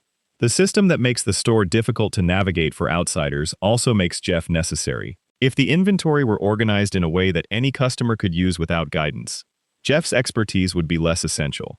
By maintaining a complexity that requires his specific knowledge to navigate, Jeff has made himself the indispensable interpreter of his own collection. He is, by his own declaration, the most intelligent person in any room he enters. The show presents this as vanity, as the specific delusion of a man whose self-assessment has not been adequately tested by the outside world. But there is evidence, scattered through the episodes, that the claim is not entirely without foundation. His knowledge base is genuinely extraordinary, not just in the comics and science fiction and fantasy domains that constitute his professional expertise, but in the adjacent areas that intersect with those domains. He knows more about film than most people the show presents as sophisticated. He knows more about literature than several of the show's designated intellectual characters. His memory for the specific details of his interests is encyclopedic. The problem is not his intelligence. The problem is what his intelligence has been pointed at. He has a master's degree. This is mentioned in passing, in the kind of throwaway line the show uses to deposit important information without announcing it. The degree is from a legitimate institution, and in a field that is not comic books. At some point, Jeff Albertson was a student, was engaged with the world of formal education, was accumulating the credentials that are supposed to attach to certain kinds of adult professional life. At some point that stopped. The store replaced it. The Android's Dungeon became the context for everything that his education was supposed to prepare him for, and the preparation and the context are so mismatched that the gap between them is its own argument, a constant ambient pressure that Jeff manages by positioning himself as the authority within the confines of the store, rather than as a smaller presence in a larger world. The worst possible customer rating is the phrase comic book guy uses to express contempt. The phrase has been divorced from its original context and used everywhere now, but in context it is the judgment of a man who has built his entire identity around the act of evaluation. He rates things. He judges. He maintains an extremely detailed internal hierarchy of quality and worth, and he shares that hierarchy freely with anyone who enters the store, and often with people who did not ask and do not want it. This behavior, the constant evaluation, the constant judgment, the public declaration of ratings and rankings, is doing something specific psychologically. When you spend most of your time being the person who assesses everything else, you are never in the position of being assessed yourself. You are the judge, not the judged. The standards are yours. The criteria are yours. The verdict is always yours to render. Nobody can give Comic Book Guy a bad review, because Comic Book Guy is the reviewer. This is protection. It is very effective protection. It is so effective that it looks like arrogance rather than fear, which is the point. Arrogance is a repellent. People do not want to get close to arrogance, and distance is exactly what the protection is designed to create. He is lonely. This is not a complicated observation, and the show has not been particularly subtle about it. The store is empty most of the time except for Bart and Milhouse, and the other children who come in for the comics rather than for Jeff. His social interactions outside the store are minimal. His romantic life, when the show engages with it, is handled as comedy, but carries the particular flavor of a man for whom closeness is so unfamiliar that he does not quite know how to behave when it becomes available. He marries, briefly and implausibly, a Japanese woman named Kumiko, whose presence in his life is one of the show's more surprising gifts to his character. Kumiko sees something in Jeff that Jeff does not see in himself, which is that underneath the critical apparatus and the disdain and the elaborate defenses of the android's dungeon, there is a person who cares about things. Who cares deeply and genuinely about the things he has devoted his life to. Who has a passion that is real and active even if the passion has been directed into a domain that the broader world treats as trivial. Kumiko does not treat it as trivial. She treats Jeff's expertise and his collection, and his particular intellectual universe, with a respect that is not condescending and not performed. She takes it seriously, because she takes him seriously. The marriage works better than anyone expected. Jeff becomes softer with her. Not unrecognizable, not stripped of the critical apparatus that is both his persona and his defense, but softer. The ratings he delivers to the world around him carry slightly less contempt. The worst possible ratings become rarer.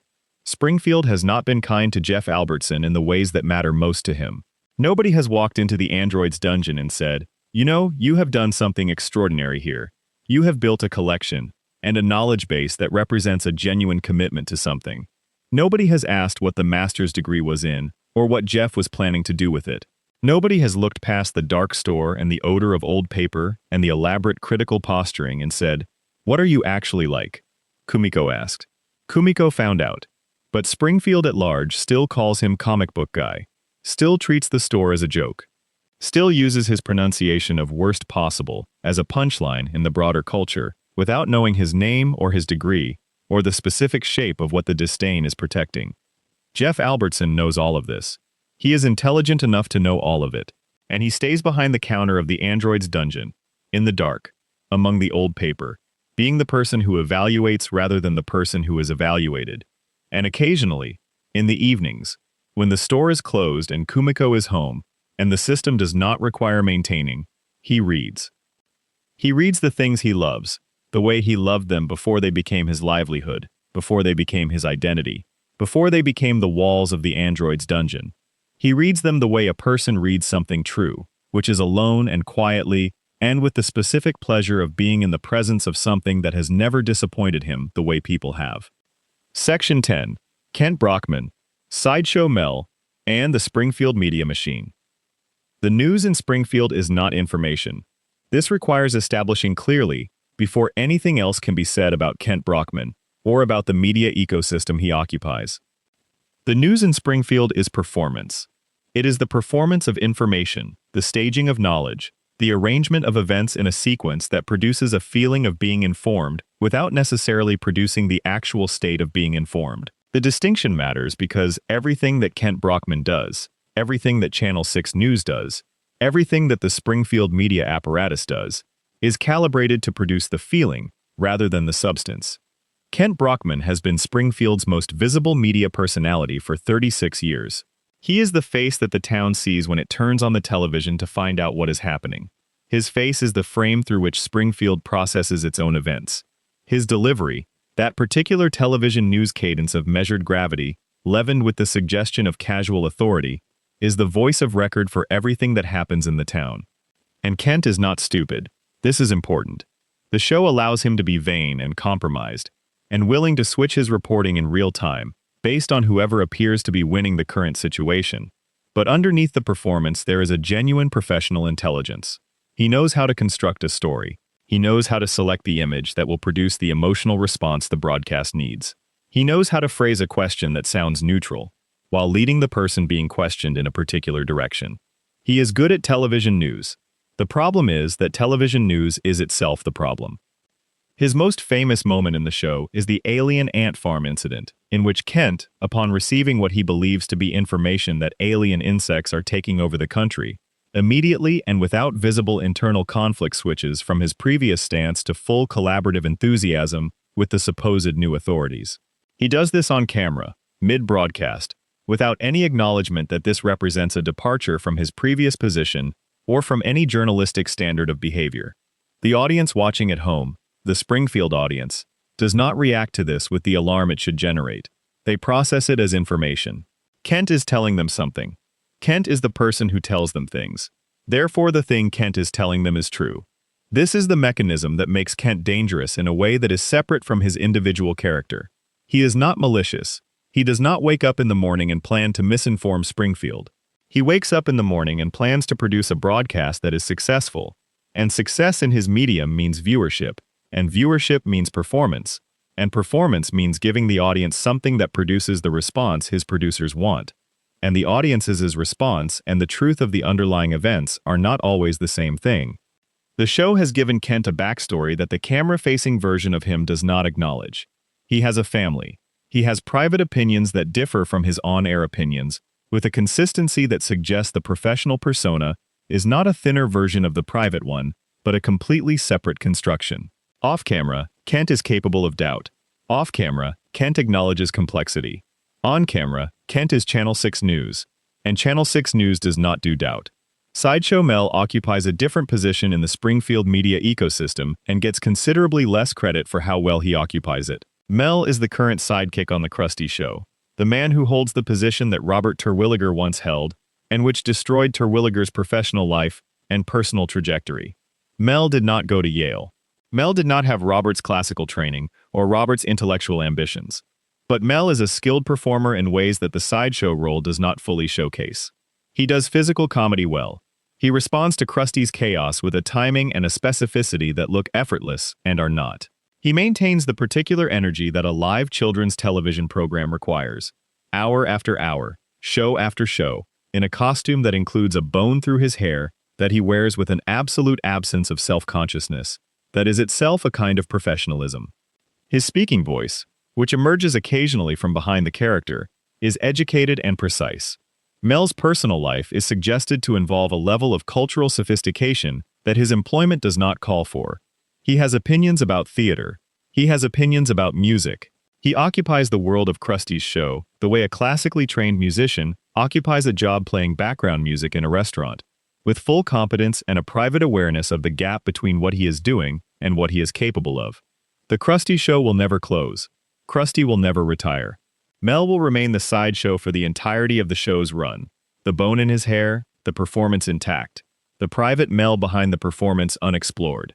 Springfield's media apparatus connects to everything else in the town's power structure in ways that the individual people within it may not fully understand. Kent covers the nuclear plant, and the coverage is always inadequate, always falling short of the investigation that the violations and the three-eyed fish and the cracked cooling towers warrant. This is not necessarily deliberate suppression, though it might be. It might simply be that Kent does not pursue the story with the rigor it requires, because the story is complicated and the audience wants simple. And the nuclear plant is a big advertiser in the local market, and the person responsible for that advertising decision is someone whose opinion about Channel 6's coverage of his plant is very clearly documented in the financial relationship between the station and the plant. That is how it actually works. Not with explicit orders not to cover something, but with the quiet understanding that the people who pay for the coverage exist in a relationship with the people being covered, and that relationship shapes what gets covered, and how without anyone having to give a direct instruction. Springfield is informed by Kent Brockman. Springfield therefore knows what Kent Brockman knows, and sees what Kent Brockman shows, and understands the town through the frame Kent Brockman builds. And Kent Brockman's frame is shaped by the same forces that shape Springfield's frame: the plant, the mayor's office, the corporate relationships, the need for ratings, the preference for simple over complicated. The result is a town that has watched its own events through a medium that systematically underreports the most important things happening to it. The three-eyed fish gets coverage as a curiosity. The dome gets coverage as a spectacle. But the sustained story of what the plant has done over 36 years, the slow poisoning that would require a different kind of journalism, investigative, long-form, willing to be boring in pursuit of the true, that story has never aired on Channel 6. Kent does not lie exactly. He performs truth. He selects the true things that perform best, and presents them in the most performative way available, and calls it news. And Springfield calls it news. And the plant keeps running, and the cooling towers keep cracking, and the fish keep growing the third eye. And every evening at 6, the Channel 6 theme plays, and Kent Brockman sits behind the desk, and Springfield sits down to be told what to think about what just happened. Section 11. Fat Tony and the Springfield Underworld. His name is Marion Anthony D'Amico. Fat Tony. Springfield's resident mafia boss. The man who runs the town's parallel economy with a level of competence and personal style that makes him, by certain measures, the most professionally successful person in Springfield outside of Burns himself. The comparison to Burns is worth dwelling on before anything else. Fat Tony and Burns occupy equivalent positions in Springfield's power structure, one formal and one informal, one above ground and one below, both essential to the town's actual operation, and both essentially immune to the consequences that should, in a functional civic society, attach to the things they do. Burns poisons the water supply and faces no criminal accountability. Fat Tony runs protection rackets and loan sharking and the occasional murder and faces no criminal accountability. The two men are mirrors, separated by the legitimacy that money can purchase when it is accumulated in the right quantities over the right number of generations. Burns has the legitimacy. Tony has the efficiency. Tony's organization provides services that Springfield's legitimate economy either cannot or will not provide. The labor force that moves certain goods through certain channels. The resolution of disputes that the legal system is too slow or too expensive or too indifferent to resolve. The financing of activities that conventional banks will not touch, at interest rates that are punitive but at least available. The town's restaurants, particularly the Italian ones, operate under an arrangement that the health department does not inspect, and that the mafia tax collector does. And this arrangement is stable and predictable in a way that the legal business environment is not always able to be. Tony himself is one of the show's most coherent secondary characters. He has a code. It is not a moral code in any conventional sense, but it is a code, a set of consistent principles that govern his behavior and allow the people around him to know, within certain bounds, what to expect from him. He does not hurt children. He does not kill unnecessarily, where unnecessary is defined by Tony according to criteria that are entirely his, but that he applies consistently. He maintains relationships with legitimate members of Springfield's community, including Homer, with a warmth that is not performance. He likes Homer. The reasons for this are not entirely clear, but the liking appears to be genuine, which says something interesting about what Homer offers in a social context, which is a complete absence of judgment and a reliable enthusiasm for whatever is happening in the immediate present. His son Michael, who appears in the show with some regularity, is the vehicle for Tony's most genuine expressions of parental aspiration. Tony wants Michael to have something better. This is not an unusual position for a parent who has built their life in a dangerous enterprise, but for Tony, it is complicated by the specific nature of his enterprise. He wants Michael to avoid the life he leads, while simultaneously passing on the values that the life requires: the loyalty, the quiet capability, the ability to assess situations without sentiment and act without hesitation.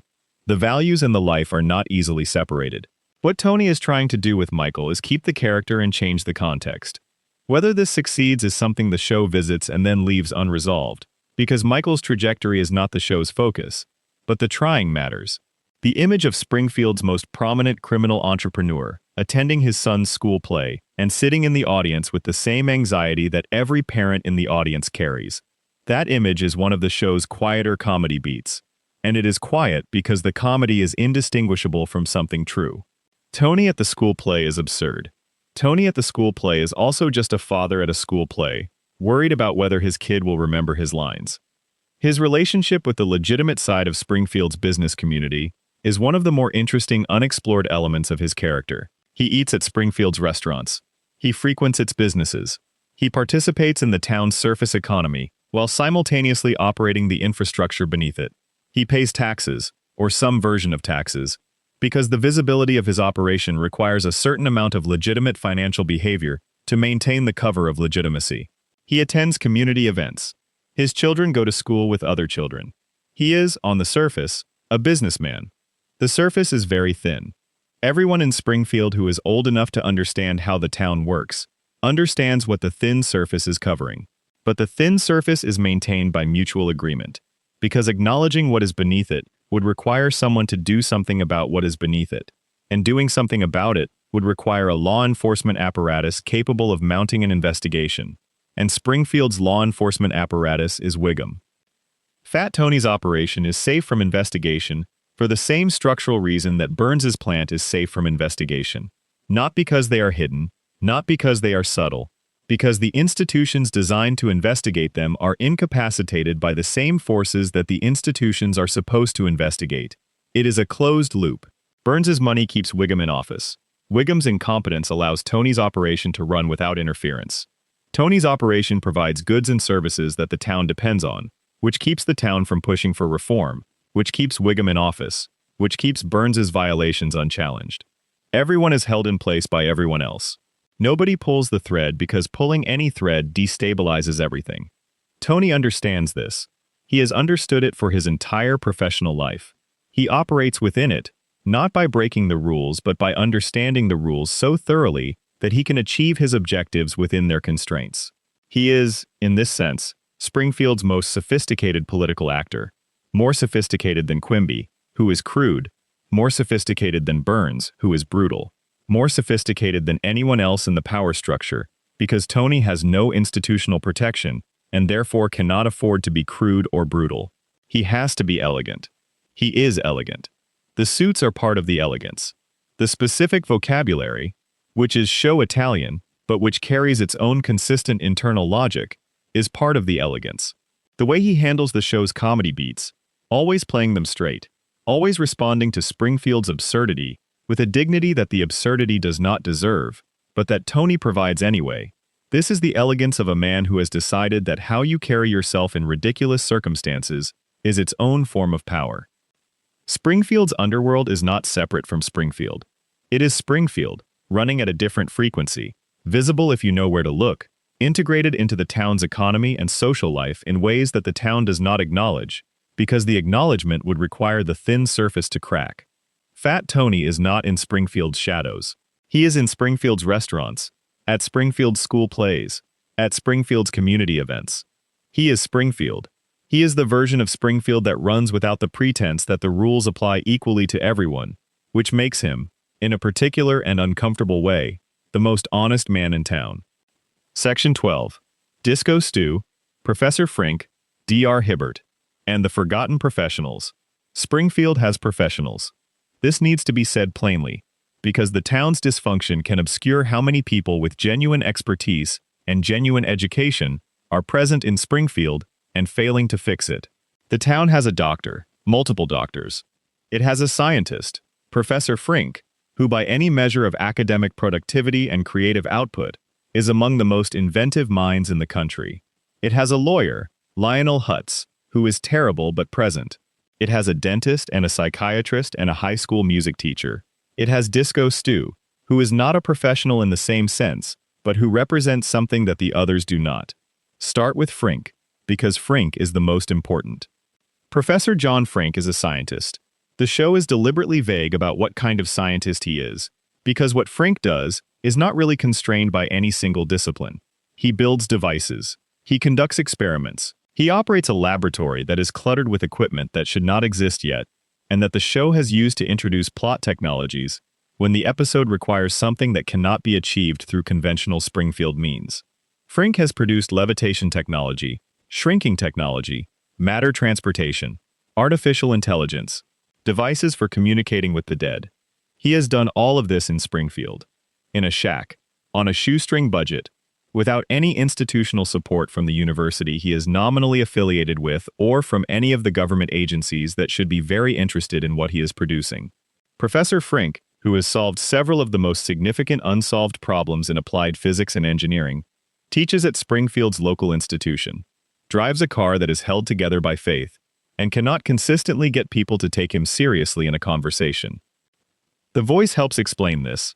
The show's delivery is nasal and high-strung, and interrupted by what the show depicts as involuntary exclamations, the particular verbal tics that mark Frink as odd, in the specific way that Springfield marks people as odd, which is by making them socially difficult rather than professionally inadequate. Frink's social presentation is difficult. His work is extraordinary. Springfield privileges the social presentation over the work, which means the extraordinary work sits in the shack producing results that benefit no one at scale, because the person producing them cannot be taken seriously in a town meeting. His father appears in a Treehouse of Horror segment, and is depicted as a monster, literally a reanimated corpse with particular social difficulties of his own. The relationship between Frink and his father, filtered through the horror parody format, is one of the show's more efficient emotional deliveries. The son who has dedicated his life to science, who has achieved things with science that his father could not have imagined, and who cannot get his father to acknowledge the achievement. The father who created something extraordinary in his son, and cannot see it, because the format of the interaction has been determined by something other than the achievement. Frink keeps working. He keeps building. The devices accumulate in the lab, and the problems they solve remain localized to the episode that required them. And Springfield at large continues without any organized attempt to leverage what this man is producing. Dr. Julius Hibbert is a different kind of professional failure. Hibbert is a successful doctor by all conventional measures. His practice is established. His reputation is solid. He charges enough that his income is clearly in the range that Springfield's upper middle class occupies. He drives a nice car. His children are in good schools. He laughs at his own jokes, with a consistency that is somewhere between a character quirk and a pathology. The laugh. The Hibbert laugh is the most consistent element of his character, and in some ways the most troubling. Hibbert laughs at situations that are not funny. He laughs while delivering bad news. He laughs during medical crises. He laughs in circumstances where a human being's natural response would be concern or distress. And the laugh is not nervous laughter, not the involuntary physical response to anxiety that produces laughter in stressful situations. It is the laugh of a man who has decided that laughter is his presentation and is maintaining it, regardless of whether the presentation fits the situation. This is not a reassuring quality in a doctor. The show has used Hibbert's laughter primarily as a comedy device, the absurdity of a medical professional treating everything with cheerful equanimity. But the psychological texture of someone who laughs at everything is not cheerful equanimity.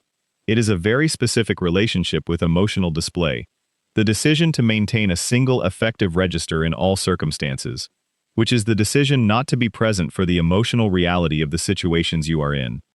Hibbert has looked at Homer's brain, at various points across the show's run, and either missed or declined to address the crayon that was lodged in it for most of Homer's adult life. Whether this is diagnostic incompetence or complicity with whatever forces benefit from Homer's cognitive limitation is a question the show leaves open. What is not open is that Hibbert has treated many of Springfield's residents for the specific symptoms that the radiation theory predicts, and has done so without ever publicly connecting the symptoms to their likely source. He knows where his patients live. He knows what they are exposed to. He is educated enough to draw the connections that the show, through its radiation theory architecture, invites the audience to draw. But Hibbert has not drawn those connections publicly. He has not published anything. He has not brought his observations to the attention of the authorities, or the EPA, or the federal agencies that the Simpsons movie reveals are capable of being interested in Springfield when the contamination becomes dramatic enough to require a dome. He treats. He does not investigate. There is probably a reason for this. There is probably a Hibbert who, at some point early in his Springfield career, understood what he was seeing and calculated the professional and personal cost of saying so publicly, and decided that the cost was too high. That Burns's ability to make Springfield unpleasant for people who threaten his operation extended to the medical community the same way it extended to the educational community, and the legal community, and the political community. Or there is a Hibbert who simply never connected the dots because connecting them was not required to treat the symptoms, and the symptoms were all he was being paid to treat. Either way, the dots remain unconnected. The residents of Springfield present to Hibbert's office with the effects of chronic low-level radiation exposure, and Hibbert treats the effects with a laugh that makes every consultation feel slightly unmoored from its own severity, and sends them home to the same water and air that produced the symptoms in the first place. And now, at the end of these stories, there is Disco Stu. Stuart Discotheque, who legally changed his name, who wears the clothes of 1977 in every year of the show's run, who constructs a complete life around the preservation of a cultural moment that the broader culture moved on from 40 years ago. Disco Stu is not tragic in the same way that the other characters in this section are tragic. He does not carry the weight of a wasted education or a compromised professional commitment. He is not the repository of Springfield's unseen structural failures. He is, in the most direct sense, a man who found the thing that makes him happiest and refused to stop doing it, regardless of whether the rest of the world had moved on. This is treated as a joke. Disco is dead. Disco Stu is a man clinging to something that no longer exists. His commitment to the aesthetic and the music and the lifestyle of an era that has passed is presented as delusion, as the inability to update, as the comedy of a person who did not get the memo. But here is the thing about Disco Stu that the comedy framing obscures. Disco Stu is the only person in Springfield who has made a decision about who he is, and then built a complete life around that decision without apology. He did not choose disco because it was safe. He did not choose it because it was popular. because by the time the show began, it had not been popular for a decade. He chose it because it is the thing that makes him feel most like himself, and then he committed to it with an absoluteness that is genuinely rare. Everyone else in Springfield is who they are because of what happened to them. Krusty is Krusty because of his father. Willie is Willie because of Scotland. Barney is on the stool because of the first beer. Edna is in the classroom because of the marriage that ended. Comic book guy is behind the counter because the world outside the store is too large and too indifferent. These are all people shaped by their circumstances, into versions of themselves that they may or may not have chosen. Disco Stu chose. He chose badly, by the world's metrics. He chose something that the world had already moved on from, and then he chose it again every morning when he put on the suit. He is the least adaptive character in a show full of people who cannot adapt. He is the most committed character in a show full of people who are committed to the wrong things. And he is, of all the characters in this section, the one who seems most at peace. Not happy necessarily. The show does not give Disco Stu enough screen time to assess his happiness in any depth. But at peace. At peace with who he is and what he represents, and with the gap between that and what the world considers worth being. He walks through Springfield in the suit and the platform shoes, and he is not diminished by the comedy the suit generates, because the suit is not a costume. The suit is Disco Stu. And Disco Stu is in Springfield, same as everyone else. Same permanent present tense. Same yellow skin. Same four fingers. Same nuclear plant humming in the distance. But different somehow, in the specific way that a person who chose themselves is different from a person who was chosen by their circumstances. The music is still playing in his head. It has been playing for 40 years. And he dances. Section 13. Milhouse Van Houten. Before the credits roll on this journey through Springfield's background, there is one more character who deserves the space that the show has never quite given him. Milhouse Mussolini Van Houten. He is 10 years old. He has been 10 years old for 36 years. His glasses are large and his nose is prominent, and he has the particular posture of a child who has learned that making himself smaller reduces the surface area available for the world to hurt him. He is Bart Simpson's best friend, which is a position that carries substantial costs and benefits in roughly equal measure. The costs are high and immediate. Being Bart's best friend means being the one who follows when the following leads somewhere inadvisable. It means being the one who takes the consequence when the consequence distributes unevenly, which it always does. It means being the one who says this is a bad idea, in full knowledge that the saying will not change the outcome, but doing it anyway, because it is the honest thing to say. Milhouse says the honest thing. Consistently. He identifies the problems. He articulates the risks. He is, in the specific context of Springfield's children, the character most reliably in contact with reality. His assessments of situations are accurate. His predictions of outcomes are accurate. The problem is that accuracy in Springfield, as we have established, is not a currency that purchases anything useful. His parents' divorce runs through the show as its own ongoing storyline and is handled with more consistency than most of the show's secondary character threads. Kirk and Luann Van Houten separate, and the separation's effects on Milhouse are visible in the specific way that divorce affects children who understand what is happening but are too young to have any agency in response to it. He is hurt. He misses the configuration that no longer exists. He adjusts because adjusting is what children do, but the adjustment is visible as an adjustment rather than as healing, because some things do not heal. They just become part of the landscape. His father, Kirk, is one of the show's most particular tragedies. A man whose post-divorce life is a step-by-step demonstration of everything that can go wrong when someone's identity was entirely built around a domestic configuration that is now gone. Kirk Van Houten, after the divorce, moves into an apartment that is too small and too drab, and that the show uses as a visual representation of a life that has contracted to the point where its edges are visible. He loses his job. He records a song. He pursues Luann with a persistence that the show codes as pathetic, but that is actually, underneath the pathetic surface, the behavior of a man who has lost the only architecture his life had and is trying to rebuild it by reversing the loss. Milhouse watches this. He watches his father's apartment. He watches his father try and fail and try again. He absorbs the lesson that his father is demonstrating, which is that the specific kind of love that organizes a person's entire life around itself is a loan that the borrower cannot always repay. He loves Lisa Simpson. This is the most consistent fact about Milhouse across the entire run of the show. More consistent than his friendship with Bart, more consistent than his glasses, more consistent than the Van Houten family drama. He loves Lisa Simpson with the absolute devotion of a person who decided at some early age that this was the person and has not revised the decision in 36 years. Lisa does not love him back. Not in the same way. This is also consistent. Lisa cares about Milhouse. She appreciates him. She is, at various points in the show, protective of him in the way that a person is protective of someone they value. But Lisa's emotional attention is directed toward the broader world and its problems in a way that leaves insufficient space for the specific sustained attention that Milhouse's devotion requires.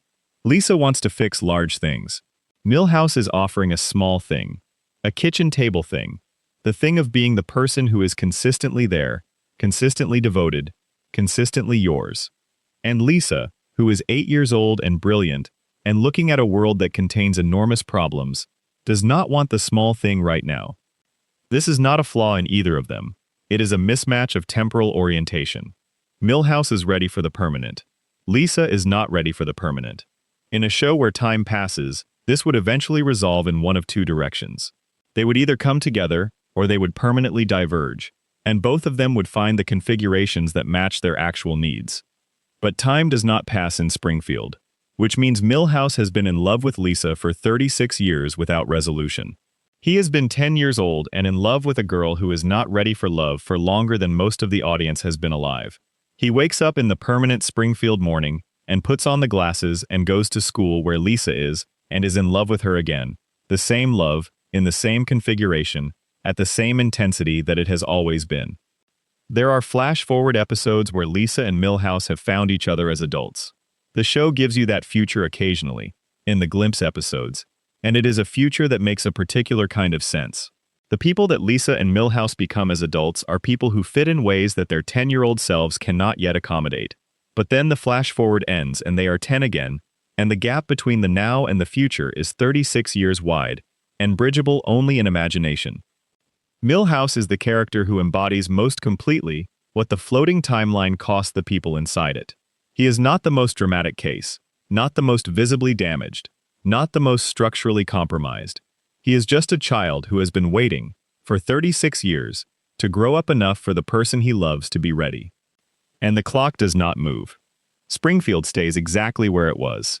The school has not changed. The bus still rattles. Bart still comes up with the ideas. And Milhouse still says this is a bad idea. And they do it anyway. And across the school's common room, Lisa is playing saxophone, or reading, or arguing with someone about something that matters, and Milhouse is watching her with the particular attentiveness of someone who is memorizing something they are not sure they will get to keep. He will get to keep it. In Springfield, you always get to keep it. Because nothing ever changes. Because the loop holds. Because the show refuses to let the timer run out. This is supposed to be the comfort. This is the thing that the coma theory calls Homer's heaven, the children preserved in amber, the family permanent and intact. But for Milhouse, the preservation is also the suspension. He is suspended 10 years before the moment when things would resolve. He is frozen at the exact age when the gap between what he feels and what is available to him is most acute. And every morning he gets up and puts on the glasses and goes back to school where Lisa is. And he is patient. He has been patient for 36 years. And the patience is not a virtue. It is a sentence. The patience is what happens when you are inside a loop that will not close, and the thing you are waiting for is on the other side. Closing. We have been in Springfield for a long time tonight. We have walked through the shack behind the school, past the Quickie Mart with its 24-hour lights, through the corridors of Springfield Elementary where the 4th grade classroom has a shape where Edna used to be, past the Android's Dungeon and Moe's Tavern, and Fat Tony's Restaurant and the police station, where Wiggum is probably asleep in his chair. The nuclear plant is still humming. It is always humming. The mist from the cooling towers is still rising into the Springfield night, the way it has been rising for 36 years, into the air that the residents breathe, and toward the clouds that become the rain, that fills the reservoir that feeds the tap water that every person in this story drinks. Springfield's background characters are not background. They are the architecture. They are the weight-bearing walls. The show is about Homer and Marge and Bart and Lisa and Maggie. But Springfield works, insofar as it works, because of the people who were here before the Simpsons moved in, and who will be here in the episode after any episode you watch. maintaining the town the way Willie maintains the school grounds. Available and capable and not particularly noticed. Krusty is in his dressing room. Willie is in his shack. Barney is on the stool at Moe's. Apu is behind the counter of the Quick E-Mart. Edna's classroom has gone quiet. Comic book guy has closed the android's dungeon. Frink is in his laboratory, probably, building something that will solve a problem that Springfield will never fully acknowledge having. Hibbert has gone home to his family. Fat Tony is probably eating somewhere comfortable. Disco Stew is probably somewhere with music. Millhouse is asleep, 10 years old, waiting. The town is quiet. The plant is humming. And Springfield goes on. In the permanent present tense it has always occupied, containing all of these stories without fully telling them, making room for all of these people without fully seeing them, cycling through the same loop it has been cycling through since December 17, 1989, when the opening notes played, and the couch gag played, and the family sat down, and the world fell in love with something it has never quite been ready to let go of. You can let go now. The stories will still be here when you come back. They always are. Springfield is like that. It holds everything. It forgets nothing. And the lights never go out. Sleep well. End of script. Expanded. Section 1. Krusty the Clown. The full story. Let us return to Krusty. Because the first pass through his story covered the structure, the estrangement from his father, the persona as escape, the performance as identity. But there are layers underneath those layers, and the quiet hours of a Springfield night are good for going deeper. Consider the television studio itself. The Krusty the Clown show has been on the air for decades within the show's universe. It has survived regulatory changes and content complaints, and at least one period where Burns shut down local broadcasting entirely. It has outlasted every trend in children's television. It has weathered Krusty's criminal charges, his tax problems, his medical emergencies, his periodic disappearances from Springfield, his death on at least one occasion depending on the episode. The show endures because there is a machine around it that endures. Producers, writers, technicians, the studio audience wranglers who get the children seated and the parents settled and the recording light working. There is an entire infrastructure of human beings who show up every day to make the Krusty the Clown show happen. And none of those people are Krusty. He is the face. He is the name in the title. But the show is a collective enterprise that has been running largely despite him, rather than because of him, for most of its existence. This is something Krusty knows. He knows it the way that front-facing people always know it, in the part of their mind that is not occupied by the performance.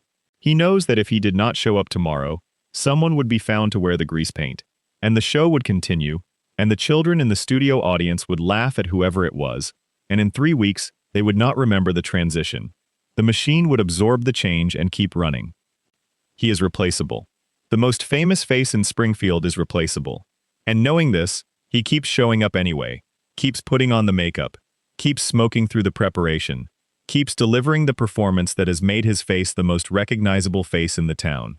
He shows up not because he is irreplaceable, but because showing up is the only thing that makes the replaceability temporarily irrelevant. His relationship with the children in his audience is one of the stranger and more touching elements of his character when you examine it with care.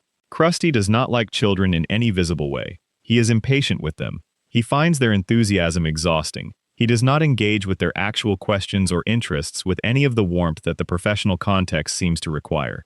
He is, as a children's entertainer, genuinely poor at the child engagement aspects of his job. And he compensates for this by being louder and more chaotic, which works on children in the particular way that loudness and chaos work on young audiences, by overwhelming their critical faculties before those faculties have had a chance to develop. And yet, there is footage, in certain episodes, of Krusty with children outside the studio context, not performing for them, not doing the show, just existing in proximity to them. And in those moments, something different happens. He is not warm exactly. He is not the gentle entertainer, but he is present in a way that the stage performance does not require him to be. He notices them. He responds to specific things they do or say, rather than to the generalized audience of the studio. He is, in those moments, something closer to a person and something further from a performance. He loves children in the specific, complicated way that people love things that they do not know how to show love to. He has chosen children as his career audience for reasons that are never quite explained, and the choice has persisted across decades of evidence that he is not naturally suited to the work. That persistence suggests something underneath the professional choice, some reason for returning to this particular audience that is not explained by money or career strategy. Maybe it is simpler than any theory. Maybe it is just that children laugh. They laugh at him. They laugh generously and without the critical apparatus that adult audiences apply. They are the only people in Springfield who look at Krusty and see what the performance wants them to see, without the complicated overlay of what Krusty actually is. For a man who has spent his entire adult life managing the distance between his persona and his self, the children in the studio are the audience that collapse that distance most completely. They do not see the failed reconciliation. They do not see the IRS liens. They do not see the crayon in his pocket where the cigarette was a minute ago, or the gambling debt that the producer is trying to renegotiate before the next season. They see Krusty. They see the red nose and the purple hair and the big shoes, and they laugh, and in their laughter, for the duration of the show, Krusty is exactly what Krusty appears to be. His own childhood, the childhood of Herschel Krustofsky, was not particularly funny. The rabbi's household was serious and structured and organized around obligations and community, rather than around the kind of performative joy that Krusty went on to spend his career packaging and selling. There is no visible line between the joyless seriousness of his father's household and the decision to become the most aggressively performed version of joy available. But the line is there. The performance of joy is always most appealing to people who experienced its absence. There is a version of Krusty that the show almost gives you in certain episodes, a version that exists in the quiet spaces between the segments, in the moments when the recording light is off and the studio audience has been escorted out, and the technicians are wrapping up for the day, and the grease paint is starting to crack around the edges of his face. In those moments, the performance relaxes. Not completely, because it has been running for so long that it runs even when nobody is watching. But it relaxes enough that something else shows through the cracks. Something that is tired. Something that has been performing for a long time and would like, on certain evenings, to not perform. Something that lights another cigarette not for the performance reason. Not because Krusty smokes, but because it is quiet and the day is done. And a cigarette is something to do with your hands. When you are sitting alone in a dressing room, with a mirror that shows you exactly how much of this is makeup, and how much of it is actually you, and the answer to that question is one you have been avoiding for 36 years. The answer is, most of it is makeup, and underneath the makeup is Herschel, who is tired, and who made peace with his father, finally, at the end of a long life of not making peace, and who does not know what to do with the peace now that it exists. Because the estrangement was the wound that built the persona, and if the wound is healed, what is the persona for? He keeps performing. The show goes on. The cigarette burns down and he lights another. The grease paint goes back on in the morning. The studio audience files in. The children laugh. And Krusty does the show. Expanded Section 2. Groundskeeper Willie. What the shack knows. The shack knows things. This is a way of saying that the objects in a space that someone inhabits for years accumulate a record of that inhabitants. The walls of Willie's shack have heard things the school administration has not. The cot has supported the weight of a man who has been carrying his history since before he arrived in Springfield. The specific weight that does not come off at night. The weight of a past that is not settled. His tools are arranged by a system that is not alphabetical and not categorical in any way that a stranger would recognize. It is an arrangement based on use frequency and body memory, the way a craftsman organizes things so that, in the dark, after years, you can reach for what you need without looking. Willie has been using these tools for so long that his hands know where they are, the way hands know things that the conscious mind has not been required to track. The shovel is the shovel. The rake is the rake. The mower is a specific mower that has its own history, its own relationship with Willie's hands, its own record of the grounds it has crossed.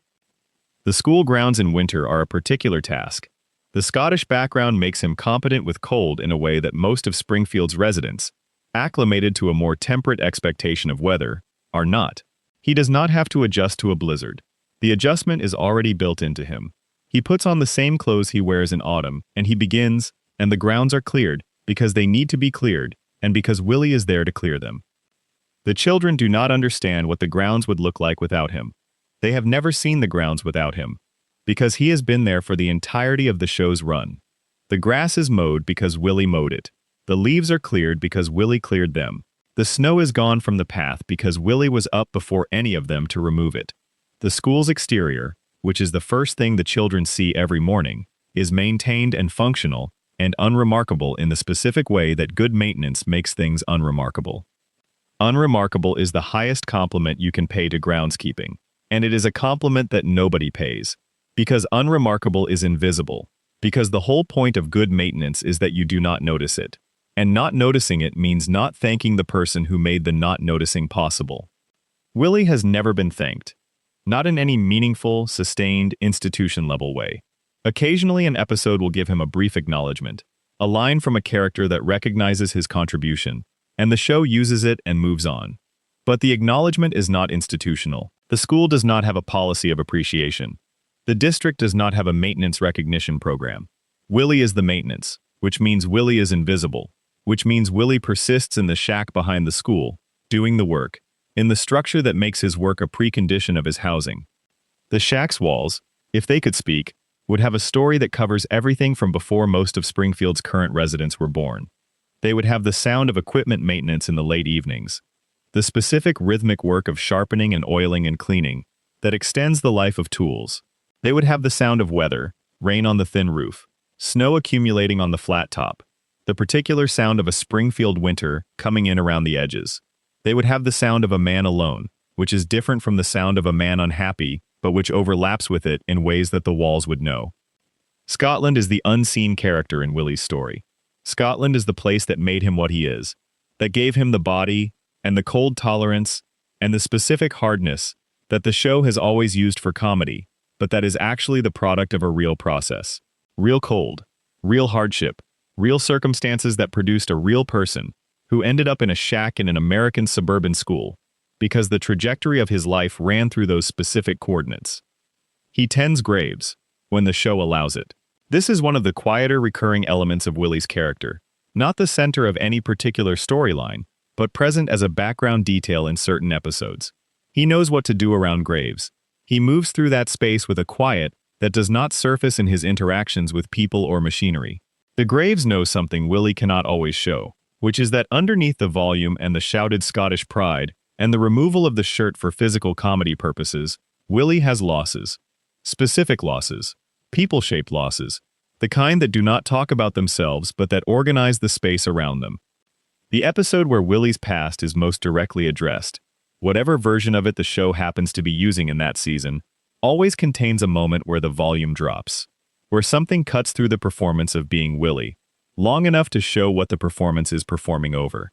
And in that moment, before the episode needs to return to its comedic structure, there is a man who came from somewhere specific, and lost something specific, and has been working, since then, the way people work, when work is the thing that keeps the loss at a manageable distance. The grounds are beautiful, in the way that neglected things cannot be. The grass is even. The equipment shed is organized. The paths are clear. The school exists in a maintained exterior that it did not maintain itself and would not maintain if left to its own devices. And behind the school, in the shack, on the cot, William McDougall is asleep with his history, which is more than Springfield has ever asked him to bring, and more than Springfield has ever been willing to see. Expanded Section 3. Sideshow Bob. The Education of a Villain. Yale gave Robert Terwilliger the specific thing that good education gives, which is the ability to see clearly. Not the ability to be happy. Not the ability to make peace with what you see. Just the ability to see it. He sees Springfield clearly. This is part of his torment. He sees it for what it is. A contaminated town organized around the interests of its richest resident, populated by people whose cognitive function has been compromised by decades of environmental poisoning, defended by institutions that are structurally incapable of the reform that would be needed to change the underlying conditions. He sees all of this with the clarity that his education gave him, and he has been living in it for 36 years. The clarity is not comfortable. It is never comfortable to see a situation clearly when the situation is bad and you do not have the ability to change it. The most common response to this kind of clarity is one of three things: denial, which Springfield has institutionalized; departure, which Springfield's geography makes functionally impossible; or the channeling of the clarity into something, anything, that uses it rather than being slowly destroyed by it. Robert channeled it into scheming. The schemes are, in structural terms, the application of his intelligence to problems that his intelligence is vastly overqualified to solve. To kill Bart Simpson, you do not need a Yale education and a theatrical background and a working knowledge of several languages. You need a plan that is not too elaborate for its own good, which Robert has never managed.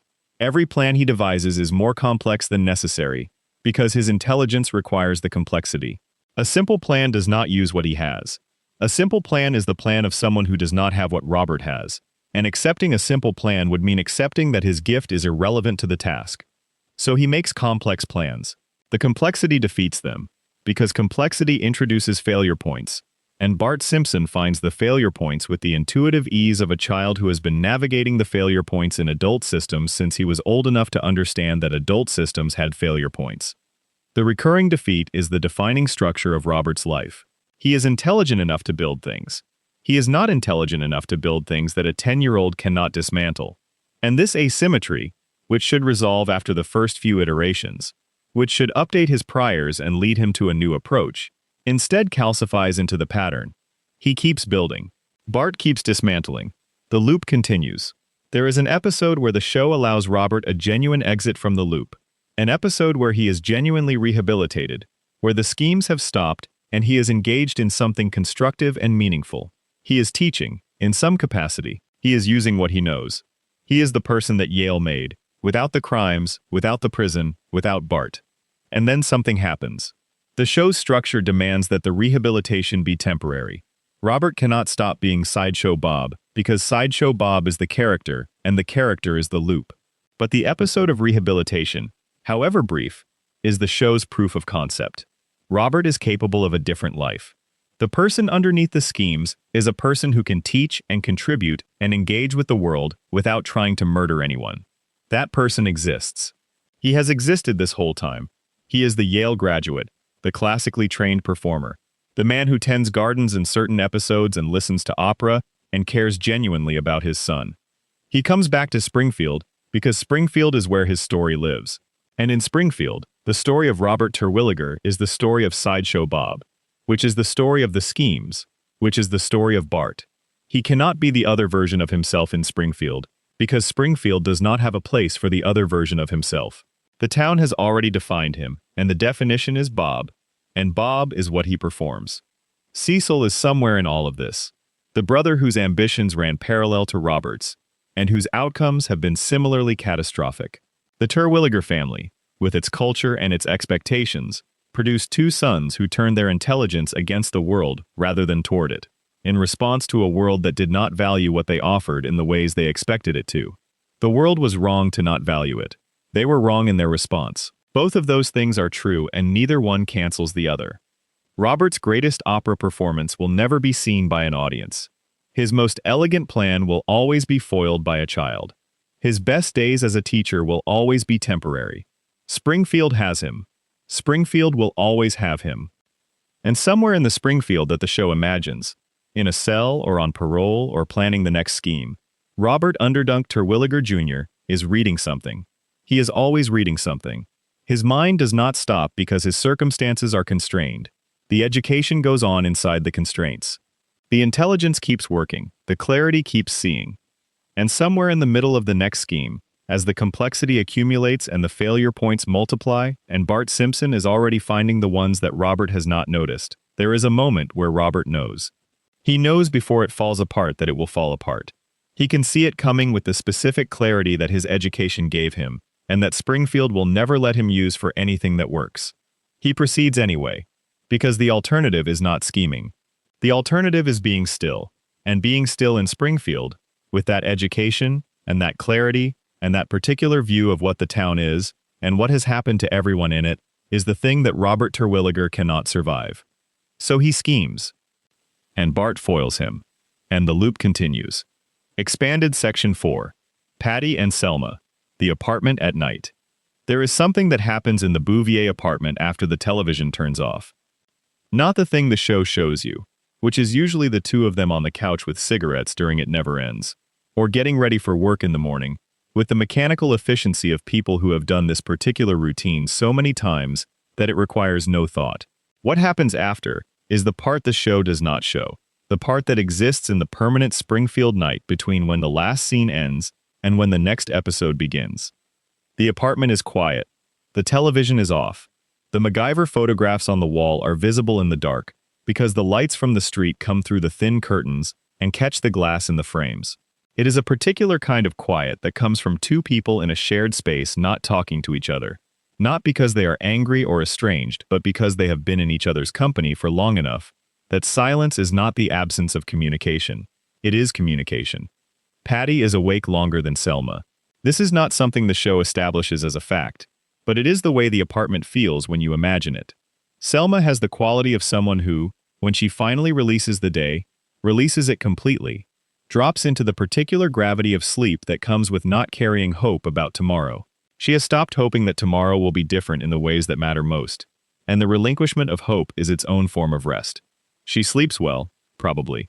The sleep of someone who has adjusted their expectations to match their circumstances so thoroughly that the gap between them no longer produces the anxiety that would keep her awake.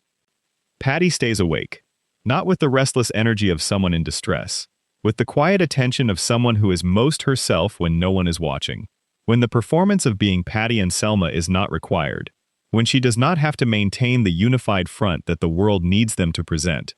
Something in her unclenches. She becomes more legible to herself in the dark than she is in the light. The cigarette she smokes after Selma falls asleep is the most honest cigarette of the day. Not the performance cigarette, the one she smokes at the DMV counter, or on the Simpsons couch or in the break room. The night cigarette, which is smoked without an audience, which is not part of the character Patty presents but is the actual use of the comfort the cigarette provides. She thinks about things that she does not say. The show has never given her a sustained interior life. She is defined by her exterior, the flat delivery, the contempt, the solidarity with Selma, the unified front against Homer. These are all exterior things, all the visible surface of a person who has kept most of herself below the surface for so long that the surface has become the expectation, including her own expectation of herself. But the night is different. The night does not require the surface. She loves her sister. This is the most visible form of love in her life, and it is genuine and deep in the specific way of love that has survived being tested by proximity. They have lived together for decades. They know everything about each other that there is to know, the bad mornings and the good evenings, and the specific way each of them handles disappointment, which is differently. Selma with the desperate forward momentum of new marriages, and Patty with the stillness of someone who has decided not to want things loudly enough that not getting them hurts. She loves Marge, in the fierce, protective, over-involved way that older sisters love their younger sisters, especially when the younger sister is in a situation the older sister would not have chosen for her. She watches Marge navigate her life with Homer, and she sees the things that Marge, from inside the life, cannot always see. She sees the weight of it.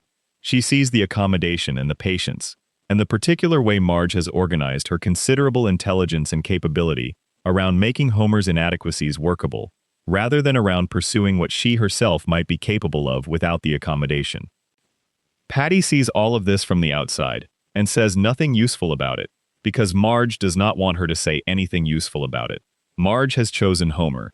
Marge is not asking for a different choice. And Patty's job, the job that love assigns her, is to be present without interfering, to be available without insisting, to love Marge through the choice, rather than instead of it. This is hard. It is probably harder than anything else Patty does. The DMV is easy. The cigarettes are easy.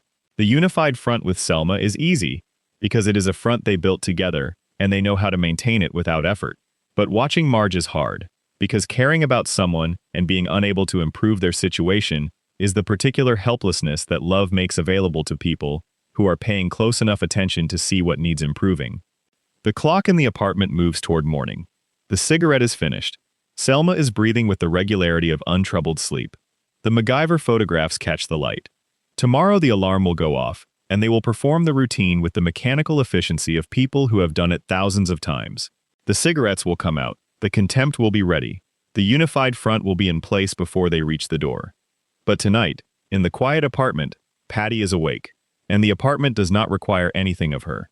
And in that space, she is just herself, without the performance, without the unified front, without the armor that 30-odd years of disappointment and survival have assembled around her. Just herself, in the dark, with the MacGyver photographs and the light from outside, and the specific quality of quiet that comes from a shared life that has been lived all the way down to its actual unperformed foundation. Expanded Section 5. APU. The weight of the open sign. The quick E-Mart sign says open 24 hours. This is a promise. It is a promise that Apu has kept every day for 36 years. And the keeping of it has cost him something specific and accumulating that the show treats as the context for other stories rather than as a story in itself. What does it cost to be open 24 hours? It costs the night. The night, which is the time when the rest of the world retreats from its roles and its performances and its professional obligations, and becomes the private version of itself, is not available to Apu in the way it is available to other people. He cannot retreat in the way they retreat. The store does not close. The lights stay on. Someone is behind the counter. Most of the time, that someone is him. There are occasional employees. Sanjay, his brother, appears in early episodes. Other figures appear in the background of certain store scenes. But the baseline, the default, the person who is behind the counter when no other arrangement has been made, is Apu. He is the store's constant. He is the thing that makes the open 24 hours promise into something more than a sign. The Quick E-Mart at 3 in the morning is a particular environment that the show has visited occasionally, usually for comedic purposes involving the kind of people who are in a convenience store at 3 in the morning, which is to say people in various states of crisis, people who need something specific and cannot wait until a decent hour to get it, people who are in the convenience store at 3 in the morning, because the convenience store is the only place in Springfield that is open at 3 in the morning, and they have nowhere else to be.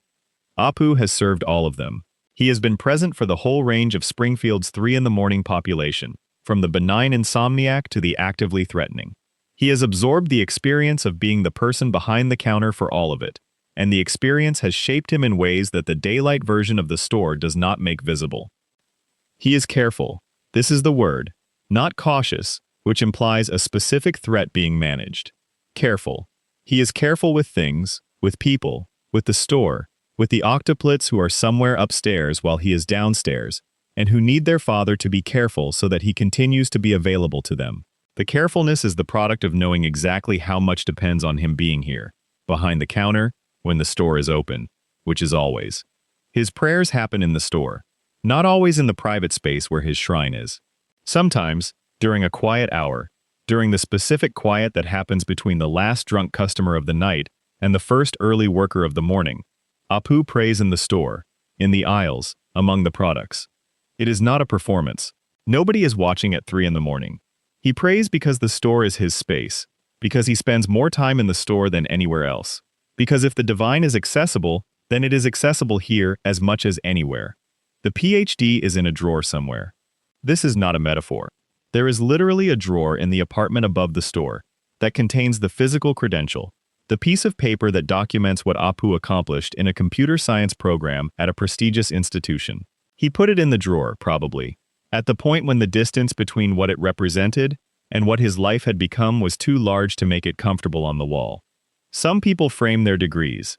Some people use their degrees as the frame through which they understand their lives. Apu has put his in a drawer, which is the thing you do with something you want to keep but cannot look at every day without the looking costing more than it returns. Manjula knows about the drawer. She knows about most things. Their marriage, which began as an arrangement and became something more, has the particular intimacy of two people who have been through enough together that the performance has burned away, and what remains is the actual texture of the relationship, which is complicated and warm and specific in the way that 30-year marriages are specific. She worries about him. The store worries her. Not the store as a business. She is capable of running the business, and sometimes does when Apu is unavailable, but the store as a claim on her husband. The store that does not close. The promise that Apu keeps every day at the expense of other promises that should also be kept. The 8 children are the most urgent other promise. 8 children require a present parent in ways that a convenience store does not accommodate. Apu manages this through a division of labor that leaves the store to him and much of the parenting to Manjula, which works until it does not work, until the specific thing that only Apu can provide is needed, and he is behind the counter. He misses things. He misses the things that happen when you are behind a counter, and your children are upstairs growing up without the full version of you. The show is not cruel enough to itemize what he misses, but the structure of his life makes the missing inevitable. The store is open 24 hours. The children are awake for some portion of those hours. The hours do not always align the way a father would want them to align. The PhD in the drawer is not the whole loss. The whole loss is larger than the degree. The whole loss is everything that might have been built with what the degree represented. The career, the contribution, the participation in the larger world of the thing he studied. The version of a life that the education was supposed to make available. That whole loss is in the drawer too, beside the credential, pressed into the wood, part of the furniture of a life that went in a different direction. And yet the store is warm at 3 in the morning. The squishy machine hums. The hot dog rollers turn. Outside, Springfield is dark and quiet, and the nuclear plant is humming in the distance, and the town is doing whatever it does when the cameras are not on it. And Apu is behind the counter of the only thing in Springfield that never closes, serving the needs of whoever needs them. Present in the way that very few people are able to be present for very long. Absolutely, constantly, without reservation. That presence is its own thing. It is not the life the PhD was supposed to purchase. But it is a life. It has a family above it, and a community around it, and a God somewhere in it, and a squishy machine that keeps running, because the store does not close, and the store does not close because Apu is behind the counter. The sign says open 24 hours. The promise holds. Expanded. Section 6. Barney Gumble. The astronaut who didn't go. There is a NASA file somewhere with Barney Gumble's test results in it. This file exists within the logic of the show's universe, in the same Springfield filing system that contains Homer's nuclear safety violations and Chief Wiggum's unsolved case reports. It contains the data from the aptitude test that Barney took while drunk and that placed him at the top of the evaluation pool. It documents that a man with beer on his breath and glaze in his eyes demonstrated the cognitive capacity that NASA was looking for in the candidates it was considering for a mission. Nobody did anything with this file. This is not unique to Barney's case in Springfield. Springfield is full of people with extraordinary capabilities that the town has no mechanism for developing, no institution for capturing, no pathway for converting into something that connects the capability to its appropriate expression. Frink's laboratory is the most dramatic version of this, but Barney's NASA score is just as representative. The capability was identified. The identification was noted. And then nothing happened, because the identification without infrastructure is just information, and Springfield's infrastructure is not designed to do anything with information about human potential that would require changing the conditions that produce the waste of the potential in the first place. If Barney had been tested sober, if the baseline evaluation had been conducted under the conditions that would produce the most accurate assessment of what he was capable of, the results would presumably have been even higher. What the test revealed in a compromised state was already exceptional. The clear-eyed version of Barney, the version that surfaces in his periods of sobriety, the version that made the film, that wrote with clarity about his own experience, that demonstrated the self-awareness that his daily functioning conceals. That version was more than the number in the NASA file. His sobriety periods are worth more examination than the show gives them. In his major sobriety arc, Barney takes up filmmaking with an engagement that is not hedged or partial. He commits to it. He develops a skill. He enters a film into a festival that is not a Springfield festival, not an event where the standards are calibrated to Springfield's usual quality level, but a competitive evaluation against work produced by other filmmakers who are not Barney Gumble, and who are not impaired, and who have been working at this craft for years. He wins. Barney Gumble enters a film festival, sober, and produces work that wins in open competition. This is not a joke beat. This is the show demonstrating what Barney is capable of when the fog lifts. When the capability is given the conditions it requires to function, it functions at a level that exceeds what most people around him could produce. And then the champagne. And then the stool. The film disappears from the episode's memory, the way that everything in Springfield disappears from the episode's memory. Nobody references it in subsequent episodes. Nobody uses the festival win as a foundation for anything. It is not a turning point because Springfield does not have turning points.